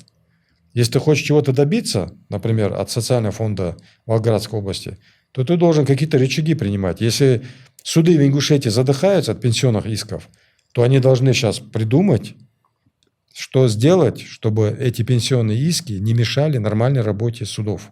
У нас же другие еще есть иски, там, эти суды же уголовные дела ведут, там, административные, гражданские, другие там. Зачем им вот эта проблема нужна с этим пенсионным? Тем более, что практически все эти иски, насколько я знаю, они удовлетворяются в пользу пенсионеров. То есть уже судебная практика сформировалась. Можно эти иски просто типовые уже делать. Там не надо с пенсионеров получать такие деньги большие. 60-70 тысяч снимать. Составляй ему иск, чтобы он сам пошел туда. Если он не может сам пойти, то ходатайство, чтобы суд рассмотрел его отсутствие. Судебная практика уже есть. Уже суды уже не могут выносить другие иски. Это вот один вопрос. Третий вопрос. Социальный фонд требует, чтобы там, например, вот моему там отцу требовал, чтобы он там какую-то справку из Грозного. Вот он работал там в 50-х, 60-х, 70-х, 80-х годах, в 90-х в начале, чтобы он какую-то справку принес. У них сомнения вызывает. Какую справку можно с Грозного привезти? Объяснить надо, что произошло с Грозным, что произошло с жителями Ингушетии, которые там жили. Какие справки? Люди дома потеряли там. Города не было этого, понимаешь? Он был снесен там. Какие архивы? Плюс уже давно существует постановление правительства, по которому государственный орган не имеет права у гражданина требовать, чтобы гражданин принес ему какой-то документ из другого государственного органа. Государственные органы должны сами запрашивать эти документы у других государственных органов. А эти просто облегчают себе задачу, понимаешь, это все. Вот эти вопросы надо поднимать, потому что есть проблема. Ее надо решать, эту проблему. Это большая проблема сегодня. И нужно вместе ее решать, то есть объединяться и суды, и юридическое сообщество Ингушетии должны эту проблему решить, потому что сотни тысяч людей, это без преувеличения, Ингушетии страдают. Так же, как вот жители Назранского района страдают, они Магазский районный суд должны ездить. Сотни тысяч людей тоже. На маршрутке тратятся, туда едут, обратно возвращаются, пешком идут там. Также эта проблема существует. Ее надо решать. Никто не будет, кроме нас, эту проблему решать. А относительно новой проблемы, которая у нас возникла с недавних пор, повышающие коэффициенты на заключение договора ОСАГО. Да, тоже вот интересная проблема. Кто-нибудь тоже... задумывался, кто-нибудь писал вообще возмущение на эту тему? Ну, насколько я знаю, нет. Насколько я знаю, никто не писал. То есть, если жители Ингушетии не знают, то вот с ноября 2025 года уже установлен повышенный коэффициент для жителей почему-то Ингушетии и Новосибирской области там вот выделено. Ну, как они объясняют, они говорят, повысили что... для Новосибирской области и Ингушетии одинаково? Или там меньше, здесь больше, или наоборот? Ну, примерно одинаково там повышено, да, это все. Но дело не в этом. Дело в том, что это тоже это распоряжение Банка России. То есть Банк России, скорее всего, это распоряжение принял на основе тех данных, которые ему дают страховые компании. Там, да, вот, например, Союз страховых компаний. Российский союз автостраховщиков, он называется, он, да? И от того, что они, служащие Центрального банка, имеют образование, они госслужат, не значит, что они ошибки не могут совершать. Такая практика, когда, например, у меня машина, да, там, например, там, да, вот какая-нибудь, я не знаю, там, гаранта там, берем, да, вот житель, например, Северной Осетии, она ему там, ОСАГО ему обходится, например, 5000 рублей, грубо говоря, да, а житель Ингушетии, который там живет через несколько километров, ему в 10 тысяч рублей. Одна и та же страховая компания, один и тот же тип, да, страхового полиса он продает, и при этом одним и тем же гражданам России, при этом один платит 5 тысяч, другой 10 тысяч. Это ненормально, потому что это нарушает, во-первых, статью 19 Конституции о том, что все равны независимости там, от расы, от национальности, от места проживания. Это нарушает и Гражданский кодекс, там, то, что касается публичного договора, то есть юридические лица не могут один и тот же товар предлагать по разной цене одной и той же категории потребителей. То есть они могут скидку, например, делать какую-то, да, пенсионерам или льготникам, там, но они не могут ее дороже продавать. Просто потому, что ты... И я не могу ингуш. отказаться, понимаешь? Да. Вот, например, если я в магазин пошел, там один продает помидор там, за 100 рублей, другой за 200. Там. У меня есть выбор, а здесь я не могу. Да, здесь обязаловка. Потому что я должен купить ОСАГО. То есть здесь куча нарушений закона предусмотрены, антимонопольные, и вот равенство, и доступ к правосудию, то есть доступ к услугам нарушен здесь. Здесь статья есть в КоАПе, которая предусматривает прямую ответственность административную для таких организаций, для должностных лиц тоже в том числе. То есть, ну, я думаю, они так рассуждают, что пока это дело дойдет до Конституционного суда, это несколько лет, там мы там, дополнительную прибыль с этого поимеем. Я так думаю. То есть, здесь не надо быть очень сильным юристом, чтобы понимать, насколько эти условия противоречат законодательству. То есть, то, что... Вот чем они мотивируют? Они говорят, что, вот, например, в Ингушетии очень много мошенников, которые на ОСАГО вот, подставные ДТП делают, получают. Ну, пожалуйста, работайте. Вас же здесь тут плюнуть негде, понимаешь? Здесь силовиков. Тут сразу попадешь какой-нибудь МВДшника, ФСБшника или еще кого-нибудь там. Работайте, братья. Берите мошенников, сажайте их. Есть специальная статья в Уголовном кодексе, то, что касается именно вот такого состава преступления. Простые люди почему должны этого страдать? Так же, как простые люди там на Назране должны ездить в магаз там, или еще простые пенсионеры там, из-за каких-то мошенников, которые работали в пенсионном фонде. Что это за практика такая? Почему? Что это за коллективная ответственность? Вот с преступниками не могут бороться, они вымещают на простых жителях это. А вот мошенники ваши ингушские там нас ободрали, а мы вас будем обдирать. Так их обдерите, их, этих мошенников. Мы-то при чем здесь? Я же плачу за ОСАГО, не совершаю никаких ДТП, убыток вам не приношу. С какой стати я должен платить этот повышающий коэффициент? Ну, ты же понимаешь, что это не может быть нормально в государстве такой практики. Ну, как ты говорил ранее, я не слышал. Внимание, вот депутаты, там, юристы наши, да, ассоциация юристов, ну, никто вообще репу не чешет, как говорят, понимаешь, этим не занимается. Кого не жду, что кто-то там вот приедет барин, у нас рассудит там или что? А по какому принципу они вообще живут? На сегодняшний день действующие полномочия у Барахоева и у Татриева. Адресуем это к ним, получается, чтобы они с высокой трибуны Татриева, озвучили эту проблему, как у минимум. сенаторов наших в Совете Федерации. Ага. Не только свои интересы они должны защищать, они между делом и наши интересы должны защищать. Хотя бы. Хотя бы, да, чуть-чуть там, вот 10% там уделять этому.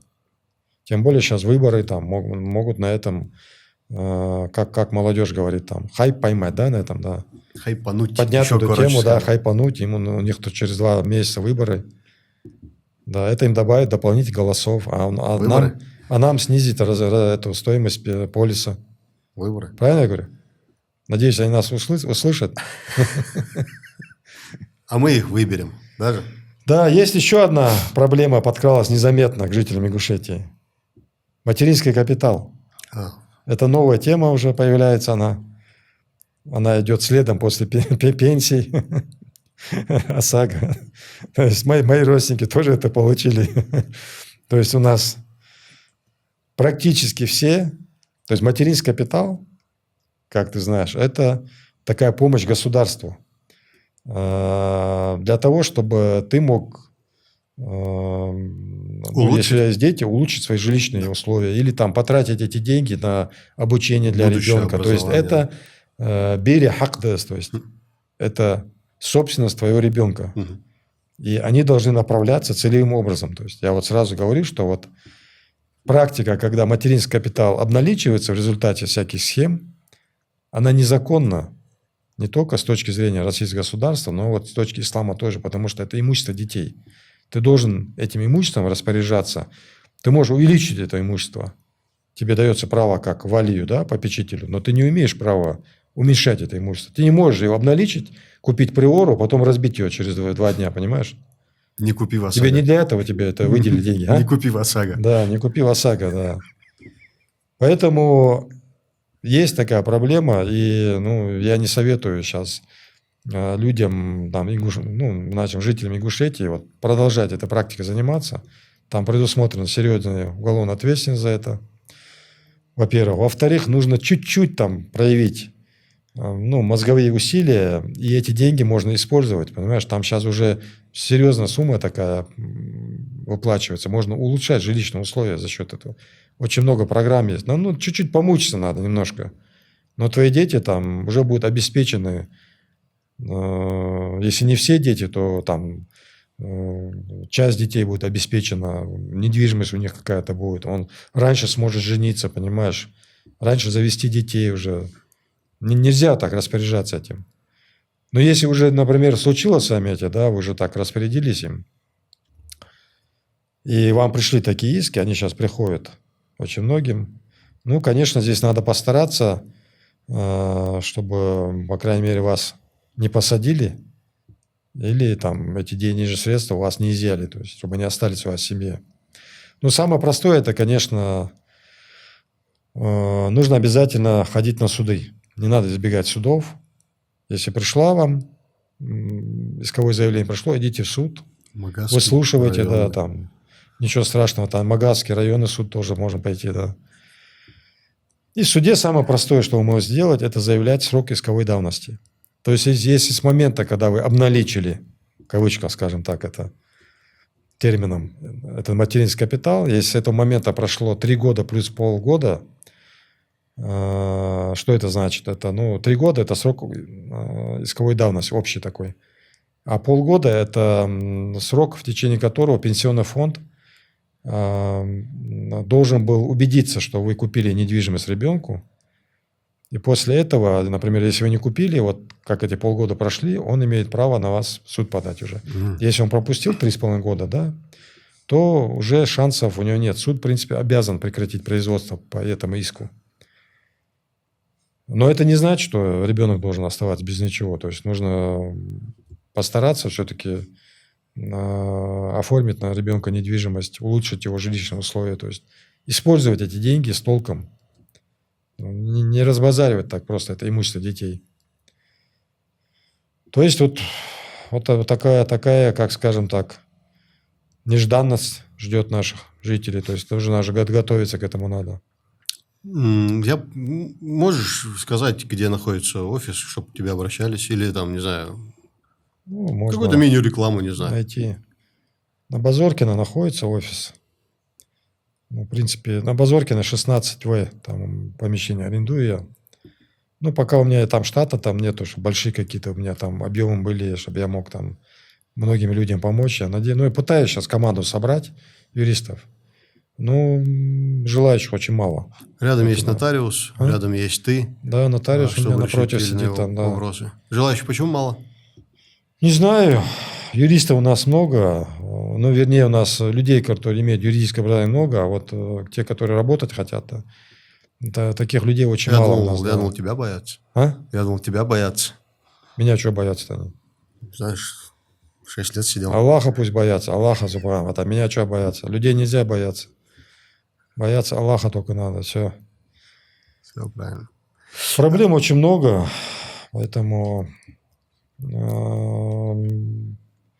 очень много проблем, связанных с недвижимостью. Вот у нас есть такая очень черта у ингушей, да, вот. Мы очень вот к законам относимся, очень легко к ним относимся, то есть не признаем эти законы, то есть наплевательски относимся, скажем так. Опрометчиво относимся. Меня это не коснется. Что-то вот типа такого тоже. Арабы, да, вот, насколько мы знаем, да, из истории ислама, в VI веке они уже заключали сделки, письменные сделки заключали. То есть любые сделки у них были в письменном виде, они заключали их там. А мы же живем в 21 веке уже, мы не заключаем письменных сделок. То есть, например, человек продает землю, там, он говорит, вот эта земля моя, там, я тебе ее продаю, там. И мы не глядя, ему деньги отдаем, даже документы не смотрим. Хотя сейчас есть очень много ресурсов, ты можешь в интернет зайти, там, кадастровую, открыть карту в России, Ингушетию, зайти, посмотреть, существует ли вообще такой участок. Если, например, просто участок пустой лежит на земле, на земле, говорю, вот где-нибудь в пространстве, да, вот он пустой, это не значит, что там есть земельный участок. Эта территория может быть не сформирована как земельный участок. Должен провести межевание. Да, то есть ты должен там выделить межевание, провести кадастр, номер. Это просто территория, она никому не принадлежит. Там нет земельного участка. Никому физлицу. Да, там могут быть какие-то ограничения проходить, какие-то сервитуты, там, газовые трубы, куча подземных камней, понимаешь? А у нас вот наплевать относится. А это моя земля, все, вот тебе деньги. А потом ты там колышек забиваешь, тебе там 10 человек приходят, говорят, ты что там колышек забил? А вот там мне барах продал землю. И начинается потом. Да, там много аргументов бывает, да. Вот, например, или там, например, человек один взял деньги у другого в долг, да? Они хорошие друзья были, да? Он ему дал деньги там. Были. Они никак не оформляют это юридически. Это должен быть там.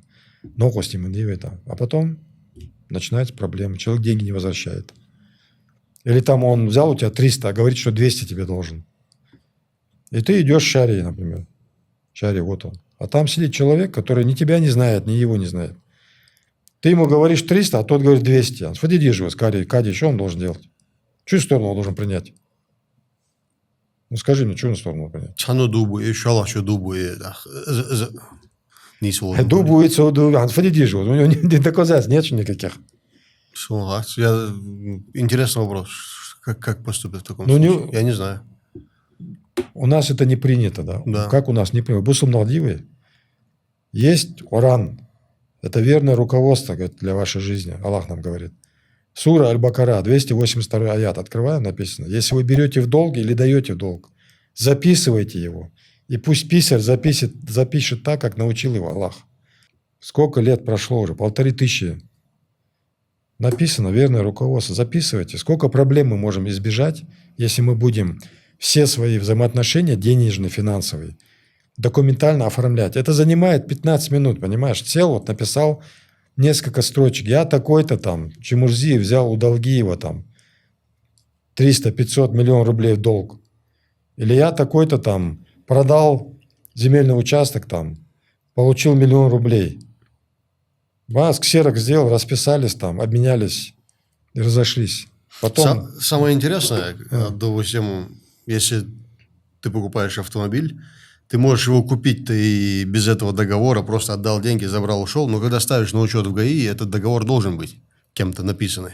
То есть, так или иначе, есть такие сделки, где даже государство от тебя требует такого рода договоры. То есть, надо хотя бы, исходя из этой точки зрения, понимать, что бумага, она не просто так. Не, ну мы же везде говорим, мы мусульмане, мы даже руководствоваться шариатом.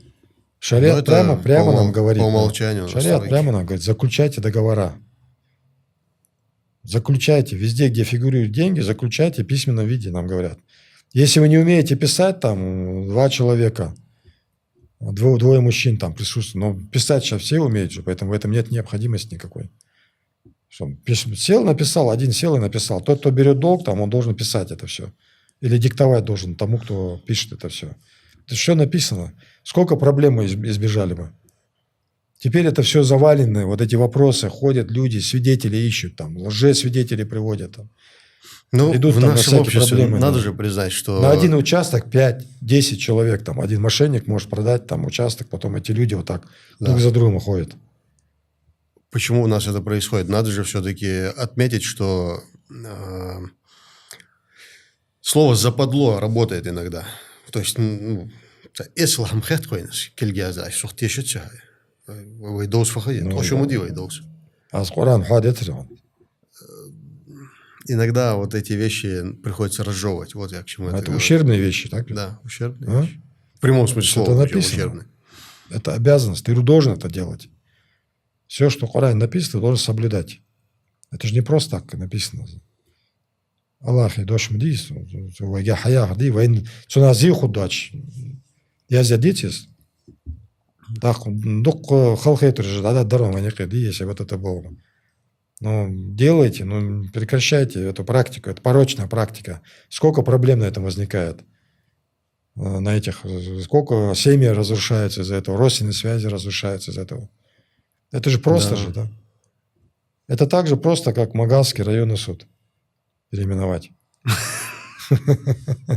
Кстати говоря, об очередной частой проблеме. Часто я надеюсь, что это я неправильно выразился, но тем не менее я знаю, что есть несколько случаев, когда привлекли подростков к уголовной ответственности за сие.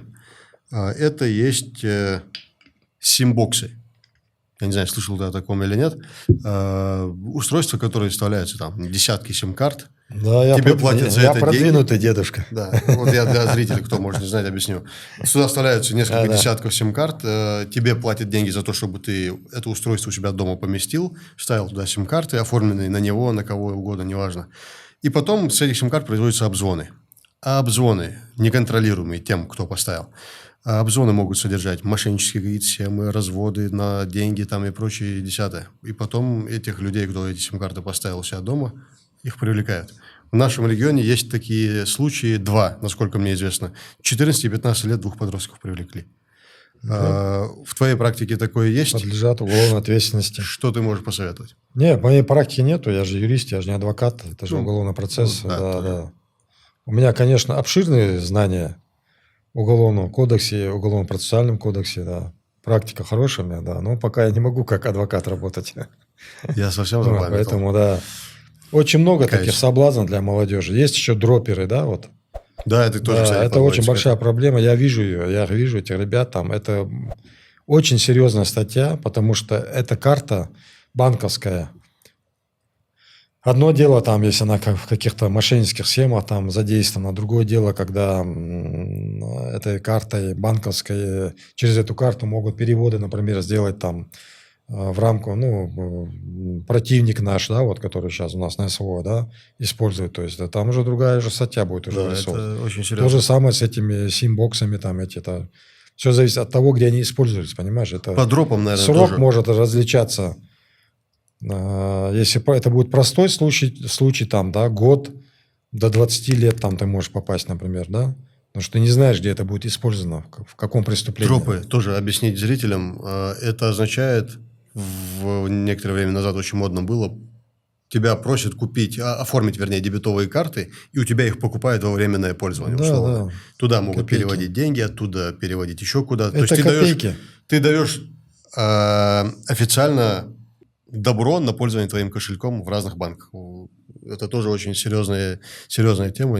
Это копеечная прибыль, которая потом очень дорого обходится и детям, и их родителям. Вот огромная просьба, чтобы родители услышали эти слова и приняли меры. Да, Может да, быть, стоит это, проверить то, чем... Откуда, если у ребенка появились свободные деньги, откуда они появились, чем он занимается, чтобы обратили внимание. Нужно, вот я очень наблюдаю, очень легкомысленно там, да, вот жители нашей республики в разные сомнительные схемы влезают. То есть играют в игры, в которых правила не они устанавливают. Понимаешь? В таких играх ты всегда будешь проигравший. Если ты играешь в чужие игры, по чужим правилам, ты всегда будешь... Не надо в этих схемах участвовать, всяких мошеннических, там, с получением всяких социальных пособий, связанных с землей. Там, это ничего хорошего не приводит. Рано или поздно за это приходится потом отвечать уже. Поэтому, очень легкомысленно у нас жители вот именно относятся к участию к таким схемам. И женщин очень много в этом участвует, что для меня это вообще поражает там это все. Избегать нужно останавливаться. Мы же видим, к чему привело вот эти аферы с пенсиями, да, которые сейчас... Сколько женщин там страдают, пожилых женщин, которые в тюрьме там сидят. Больше 30 человек их там. Это очень для них тяжелое испытание. Вот ты там насчет тюрьмы там говорил, да, какое там самое тяжелое для нас, для всех, для меня, моих товарищей было, знаешь, что там? Это в автозаке ездить. Это самое тяжелое испытание, то есть. Лежать на шконке в камере – это еще не самое страшное. А в автозаке нас возили на суд, СИЗО и Синтукский суд, да, это 40 километров. Туда и 40 километров обратно. Так вот, я посчитал, то есть, вот это плечо, да, 40 километров всего лишь было. Мы проехали 10 тысяч километров в автозаке. Вот с таким плечом. 40 туда, 40 обратно. И так 10 тысяч километров, представляешь? Это условно за один день 80 километров. Ты на деревянной это сидишь, там, да, там пожилые люди у тебя там сидят. Это очень серьезное испытание. И я понимаю прекрасно Магомед Башира Калиматова, когда он жаловался, что его с Армавира возят в Черкесск на суд, там 140 километров. Это очень серьезное испытание там. Такие передвижения. И эти люди очень серьезно страдают. Но они должны понимать, что это последствия того, что слишком легкомысленно относятся к участию в разных схемах. Нельзя это делать, такие вещи. Я не говорю там, что там в Москве или Питере не воруют там, но там нет таких примитивных, понимаешь, этих, как у нас там делается там. Когда они к тебе приходят, объясняют, ты уже удивляешь, говоришь, как ты мог это сделать вообще? Так нельзя делать. Всегда должен быть какой-то план «Б». А если это не пройдет, что со мной будет? Почему-то план «Б», люди об этом плане «Б» никогда не задумываются там. Меня обманывать нетрудно, я сам обманываться рад, да, то есть, наверное, поэтому, да, он не хочет думать о плане «Б». А вдруг не получится у тебя это, то, что ты запланировал. Ты думал об этом, о втором плане «Б»? Марах, из всего, что ты сказал, у меня вопрос возник. Что для тебя свобода? Свобода? Это интересный вопрос. Свобода – это когда ты можешь себе такую роскошь позволить быть самим собой, понимаешь? Вот может, например, сотрудник правоохранительных органов быть свободным, как ты думаешь? Если ты задаешь этот вопрос, очевидно, что нет. Он не может прийти, когда хочет, он не может уйти, он не может говорить то, что хочет. Ну, за это ему платят зарплату, да. На самом деле зарплата, там какие-то льготы, он выйдет раньше на пенсию, но он не свободный человек. Он мир, кстати, не может А? за пределами Российской Федерации увидеть, насколько я знаю. Да, Он же он не выездной. может выезжать только в определенные страны, там, например, Белоруссия, Южная Корея, там. Ой, не Южную нельзя, уже только Северную Корею, да. На Кубу В можно. Афганистан можно поехать, да. На Кубу можно. Да, на Кубу, да, но это дорого очень. Это не каждый может, это генералы только. Поэтому, да, ты можешь быть нищим, да, но при этом ты можешь оставаться самим собой. Свобода. Это очень важная вещь. Люди умирали за то, чтобы быть свободными. Да? То есть свобода или смерть. А у нас люди сами себя загоняют в какие-то рамки, теряют свободу, чтобы там какие-то материальные блага получить за это. Что еще может быть свобода? Свобода, наверное, это вот когда ты можешь сделать что-то хорошее для людей. И тебя никто в этом не ограничивает тоже. Это тоже одно из следствий свободы, скажем так, да.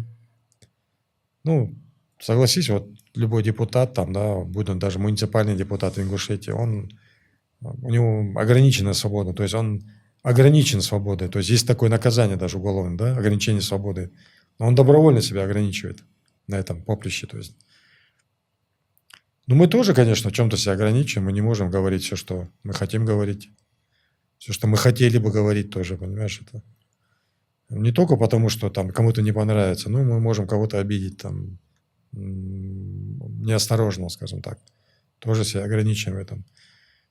Ну, чем человек взрослее, он становится более ответственнее. Чем он ответственнее, тем более он должен уже как бы следить за тем, что он говорит, и он, конечно, себя тоже ограничивает в этом. Тоже ты вопрос задал. Вот мы свободные люди, да, свободные мы люди, ингуши, но мы должны понимать, что есть такое выражение, твоя свобода должна ограничивать там, где начинается несвобода другого человека. То есть мы должны относиться друг к другу как свободные люди. Мы должны любого другого человека считать таким же свободным, как он. С уважением к нему относиться. Вот давай поговорим там, например, о правилах дорожного движения сейчас, да, вот. Вот как ты думаешь, правила дорожного движения, да, российские, они противоречат шариату? Я спрашивал, нет, не противоречит.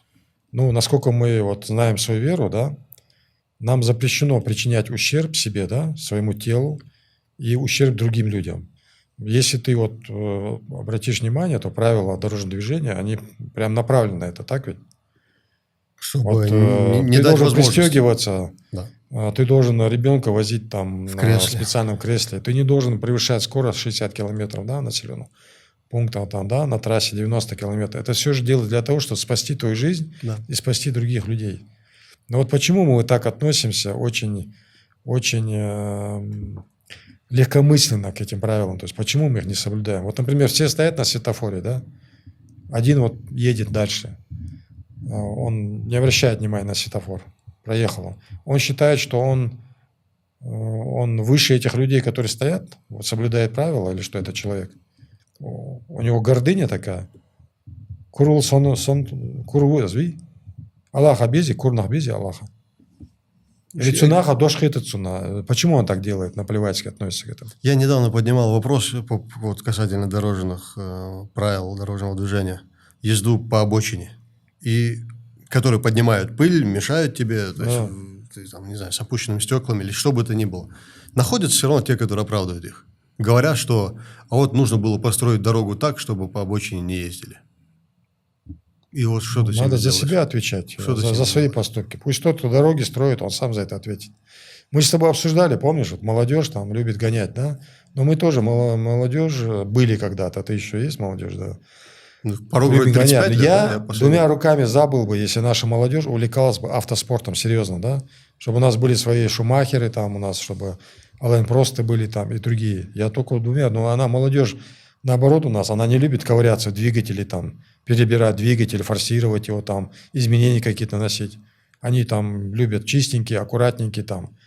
максимум, что они там пачкают руки, когда они заправляют там машину там. Я только за был бы, если они любили машины, если они участвовали бы, если у нас была бы федерация автоспорта в Ингушетии, Она если бы есть. наши спортсмены выезжали бы на соревнования, участвовали там, Она есть, но... дрифтинг там-то какой-нибудь, или еще-то кольцевые гонки там, да, или шоссейные гонки там, пожалуйста. Мир перед тобой открыт, занимайся, Мы бери можем там. передать пламенный салам Рашиду Таршхоеву. У нас есть Да, такой Рашид парень. Таршхоев, да, вот. Знакомый, да? Да, нет, не знакомый, но я слышал о нем, да. Да, он гоняет, Да, он удачи им, да, зарабатывает удачи, кубки, пусть развивается. медали. Это весь мир этим занимается. То есть вот эти все крупные компании автомобильные, они выросли из таких клубов. Не все, но Да. какие-то выросли из этих клубов вот таких, где проходили вот эти усовершенствование машин там было. Какие-то кадры у них вырастали, какие-то там новшества, технологии появлялись там. Но у нас же другое происходит. У нас в населенных пунктах гоняют машины, то есть сбивают людей, убивают. Вот я тебе просто вот взял небольшую статистику, чтобы мы там посмотрели. Вот, например, за последние 4 года, да, у нас последние 4 года по статистике у нас 232 человека погибло, то есть на дорогах. За 4 года. Да. Ну вот для примера на СВО у нас погибло 228 человек, ингушей. То есть у нас в ДТП погибает больше людей. А за 10 лет мы потеряли 702 человека ДТП. Это плюс инвалиды. Да, инвалиды, инвалиды плюс это отдельно, да. Люди, родственники, ближайшие родственники умерших, которые могли заработать себе дополнительные какие-то, может быть, даже смертельные заболевания из-за нервов там и так далее, переживаний, много чего может произойти. Конечно, инвалиды, это не просто один умерший человек, это трагедия, это трагедия, и это на сегодня, вот если ты меня спросишь, вот ты меня спрашивал, да, вот, национальная идея, вот на сегодня, вот, например, когда корабль тонет, то глупо, да, вот рассуждать, что там, вот когда мы доплывем до того берега, там, мы там отдохнем, там, или там, когда мы доплывем, там, я там что-то построю, или там я что-то сделаю, у тебя тонет корабль. То есть ты должен решить вот эту проблему, у тебя протекает, вот ты должен ликвидировать вот эту проблему, а потом уже будешь вот эти решать серьезные уже вещи какие-то, когда доплывешь. Ты можешь не доплыть до этого. То есть. Сегодня, вот, например, вот если меня ты спросишь, я скажу, что самая большая проблема у нас вот люди, которые гибнут на дорогах, инвалидами становятся, машины, которые мы разбиваем, там, потом их надо, люди в долги влезают, чтобы эти машины отремонтировать. И свою, и чужую там ему надо делать, там, эту машину. А сейчас это очень дорого все происходит. И мы не боремся с этой проблемой. Она вот каждый год, из года в год повторяется. Чтобы ее решить, нужно очень серьезный... Это не компанейшина должна быть какая-то вот там. Вот сейчас вышли там ОМОНовцы, там помогают гаишникам. Это в течение длительного времени должно быть. И этих людей, которые нарушают правила, и должно существовать общественное осуждение. То есть их не должны родственники покрывать. Они должны нести ответственность за свои поступки, если они не понимают то, что они делают. То есть губят жизни. Вот мой дед, например, да, Маас Налгештолцун, он от него сегодня, вот Чемурзиева есть, вот есть Барахоева, там есть фамилия входит Чемурзиева. Вот от него одного половина Чемурзиева, как минимум, то есть вот Барахоева, Чемурзиева, от одного этого молодого человека тогда, да, больше 100 человек нас, наверное, там, да, Чемурзиев. Женщин, мужчин есть. От одного парня молодого, ингуша. Да. Они у нас погибают. Вот смотри, видишь, 232 человека погибло, 700 человек погибло. Это сколько мы теряем этих людей, будущих, которые могли быть, появиться, да, вот на свет. То есть, надо же принимать какие-то меры, мы же не можем на это все закрывать глаза. Это же повторяется из года в год. Говорят об этом много, там, рассуждания, там, совещания какие-то проходят, там, куча министров, там, они сидят, вот все там, каждый день мы видим эти совещания, решите эту проблему. Она же решена как-то. Конечно, надо жесткие меры какие-то принимать, но ее надо решать систематично, она должна системно решаться. То есть дороги должны делаться. То есть условия для автомобилистов. И от автомобилистов надо требовать тоже. Они тоже должны выполнять свои обязанности какие-то. У них есть права, но у них и обязанности есть в том числе. Нет никакой необходимости в этой республике гонять машину. Эту республику можно за полчаса проехать, понимаешь, от одного конца до другого. Куда ты несешься, куда ты спешишь? Куда ты спешишь? Можно я один пример приведу? Недавно я ехал в Карабулак на поиски утонувшего мальчика. Вот сейчас, да? Да. Хизера Дербичева. И я ехал туда на мотоцикле, чтобы, понимая, что там не будет места поставить ни автомобиль, ни развернуться. И вот я еду плюс-минус 100 км в час, опережая автомобили, которые едут справа. То есть я еду быстрее, вот там 2 автомобиля, я сразу пристроюсь обратно. И меня моргает издалека, вовсю моргает. И сиюминутно перестроиться направо я не могу, потому что 1, 2, 3 автомобиль, я должен туда вклиниться и создать неудобства другим. То есть я ускоряюсь, там, разгоняюсь до 130 км в час, вклиниваюсь, а в этот момент он уже прям впритык мне.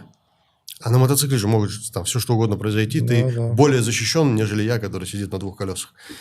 Я перестраиваюсь, и я про себя подумал, вот на 99% я уверен, что я встречу этого человека там. Проходит там 7, 8, 10 минут, я доезжаю на мосту на Карабулакской развязке, еду, уже сразу пробка, и я вижу там этот автомобиль, уже в пробке. И он едет там навстречу тоже едут машины, они упираются друг об друга. И вот у меня вопрос, вот ты идешь спасать человека, скорее всего, ты же для этого в эту сторону ехал. Ну, как ты это делаешь? Для чего? Ты же подвергаешь опасности других людей. В частности, меня подвергал опасности. Ты мог в меня врезаться, я не знаю, в каком он состоянии был.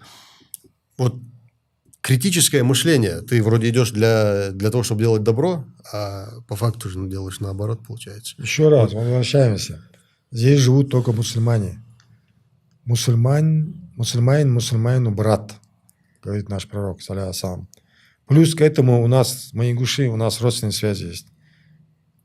Относиться надо друг к другу, мы должны относиться как к мусульманам и как к родственникам. Забывает об этом, напоминать надо об этом, говорить об этом надо все время.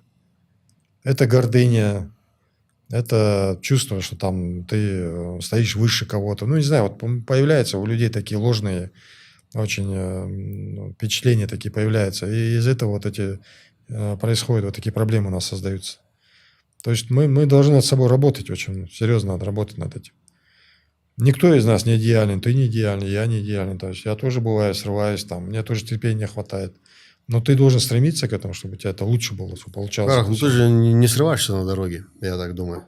И я не срываюсь на дороге. Нет, я не срываюсь, но у меня было это, да, было. У меня это были такие проблемы, когда срывался, помолвился, да. Но не в 40, я знаю не в теперь, 50. что это плохо, поэтому я это говорю, что не надо это делать, да.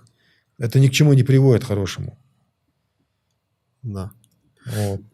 Барах, будучи в заключении, наверняка там было много разных национальностей. Были ли какие-то конфликтные ситуации из-за вот этого момента?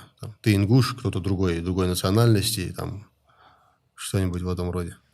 Чтобы что-то не поделить, скажем так. Говорил тебе, что уже слава шла впереди нас. Вот, поэтому с этой точки зрения нам было легче. Но у нас была прекрасная возможность показать наш национальный характер с лучшей стороны. У меня, у моих товарищей. Я надеюсь, что мы с этой задачей справились.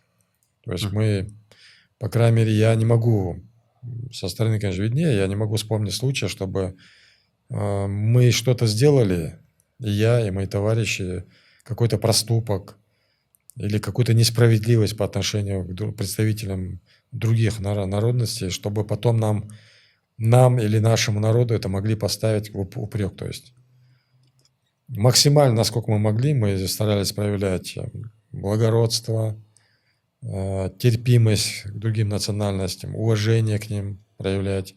Если какие-то возникали споры, то решать их с тем, чтобы не пострадали люди. То есть мы старались так делать. Это такие были.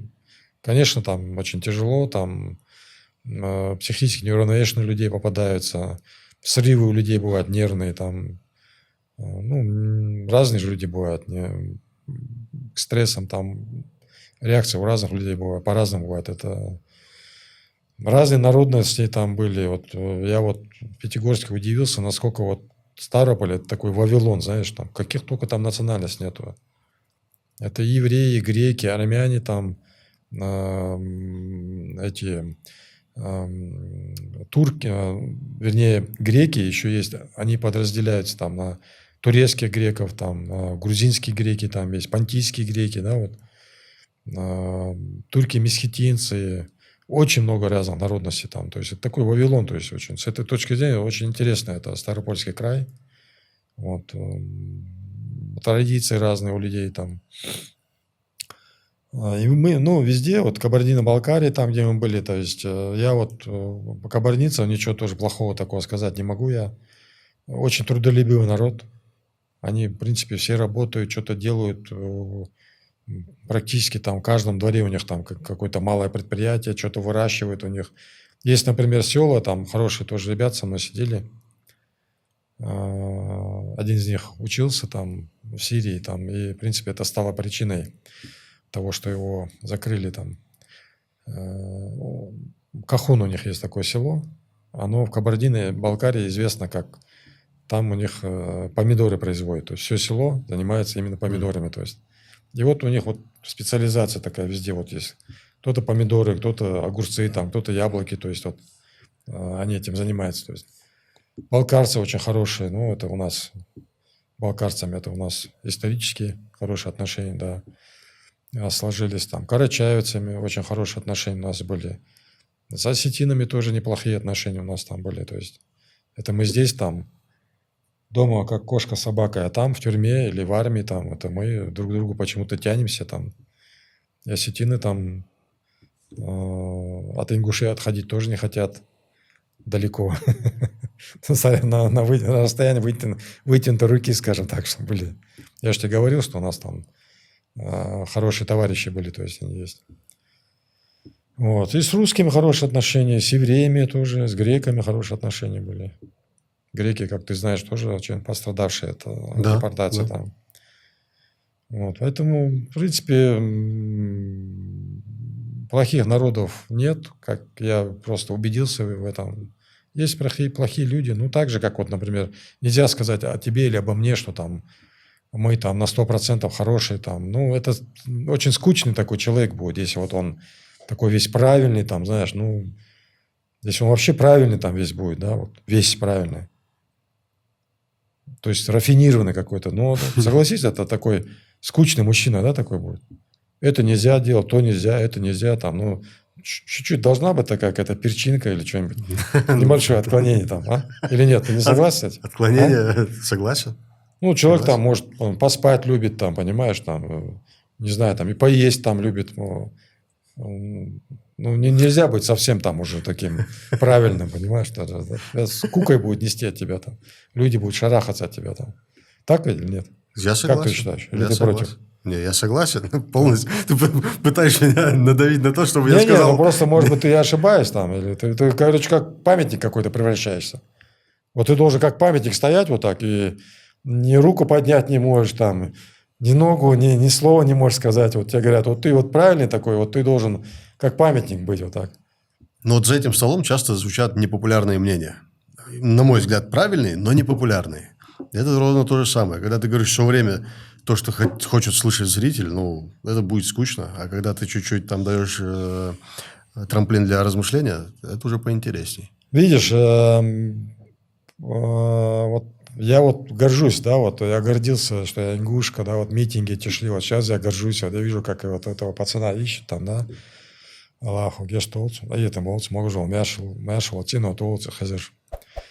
Я горжусь такие моменты, вот, но вот ингуши, они вот такие вот с крайности, понимаешь, бросаются, вот они то вот такие могут быть, а вот он может спасать ребенка, а потом нестись там на скорость 200 км в час по населенному пункту, он может нестись, понимаешь, что совсем другое делать.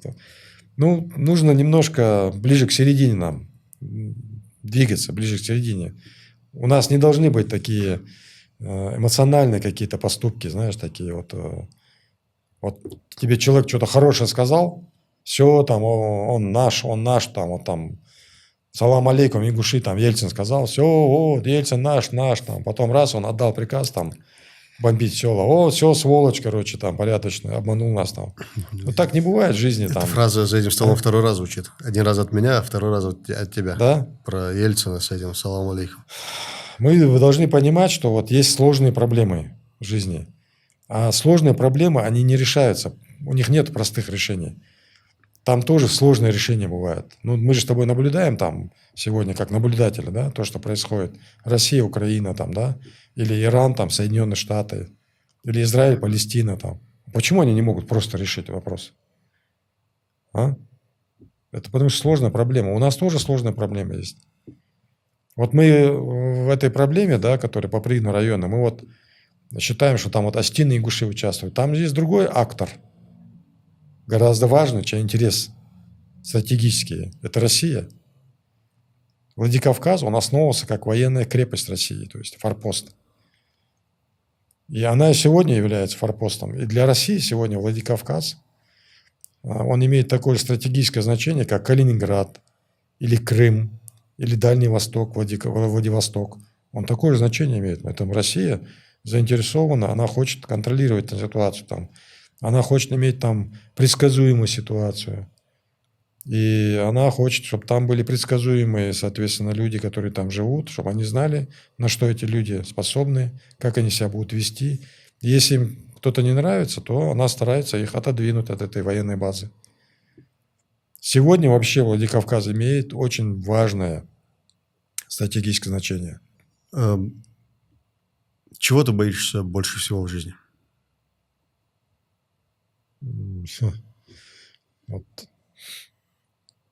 Больше всего в жизни, да, вот, например, когда вот нас закрыли, да, в тюрьме, мы сидели дуа дурас, ламаз дешхан дуа дурас, сей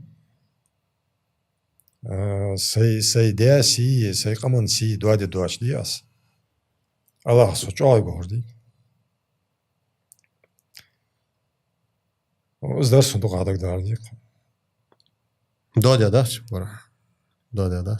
Да, дал гештал. Аллаху Адам сундашки. Аллаху елсун ленчо ваш тухлчу. Да, керт халдез ва дяка ди, сам белгул дяка. Си лорди дезвай. Бусолбсаги си, бусолбсаги руцк. Бусолбсаги руцки си харамды. Пайдаргиш бусол надо, я это вот уже в который раз повторяю, потому что безом хал без войны кади, Аллах безом хал без.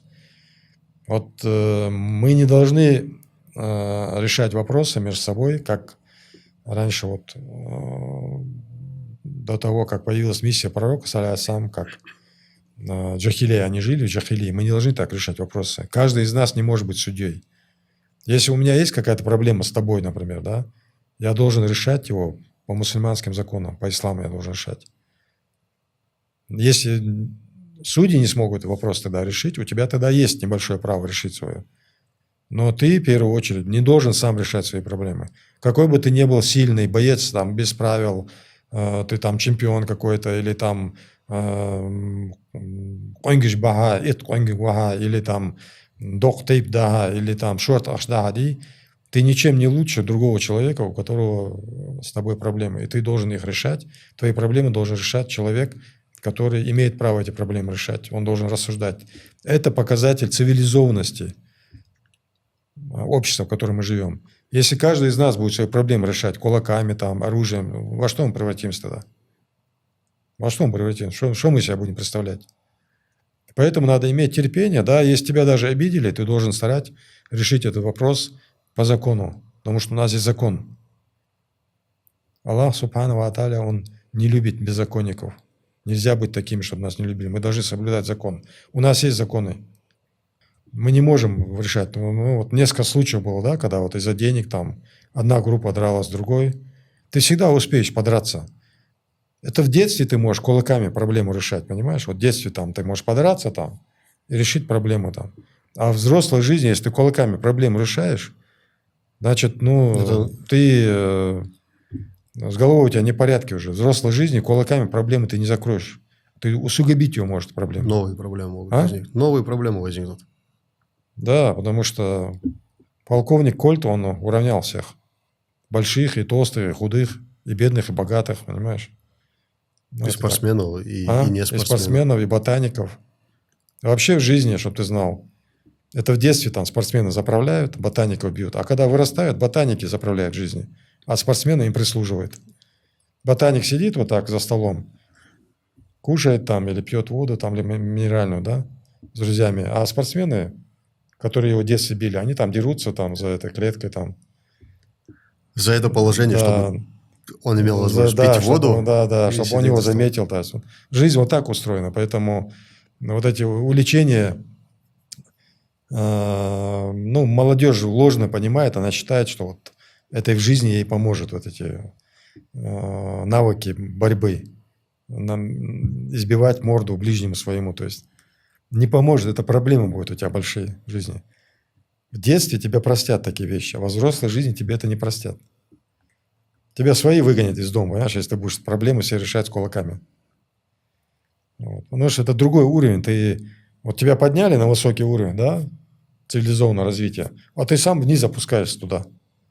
Туда вниз, откуда там неандертальцы вышли там, а туда ты идешь, возможно, сам добровольно причем. Марах, для меня это была очень увлекательная, интересная беседа. Даже интереснее, чем за кадром. Я много нового узнал. За кадром? Даже чем за кадром, да. Я тебя благодарю за эту беседу. Я бы хотел обратить внимание людей повторно, чтобы, если есть вопросы касаемо юриспруденции, что ты можешь им помочь. Адрес ты уже озвучил, я в титрах дополнительно пропишу. Чтобы мы друг друга поддерживали. Да. Один богатеет, богатеют все. Один умнеет, Я умнеет тоже все. хочу... Амин, массаж. Войнигит цанхули, Аллах згодит девен. Суна, вайкамана, нигит цанхули, да. А так, ваймогр хадит девен, да, вайкардар, да. Вайкар хач. Единственное, я хотел сказать, перестраховаться, что все, что я здесь говорил, это мое личное оценочное мнение. И мои утверждения, я не считаю, что мое утверждение – это истина в последней инстанции. Это мое мнение, оно основано на моем жизненном опыте, на опыте других людей, там, на каких-то материалах, которые я изучал. А то, знаешь, вот как говорят, есть такая поговорка, дураки любят всех учить, а умные, он всю жизнь учится. То есть, не хотелось бы, чтобы, конечно, меня дураком считали, потому что я, может быть, слишком много учил кого-то. Но это просто мой опыт жизненный. Мы приглашаем сюда всех, чтобы своим опытом жизненным и поделились. А там уже каждый волен выбирать сам, слушаться, прислушиваться, действовать там. Может, я не прав, может, я прав. Не знаю, это время рассудит, покажет это. Снято.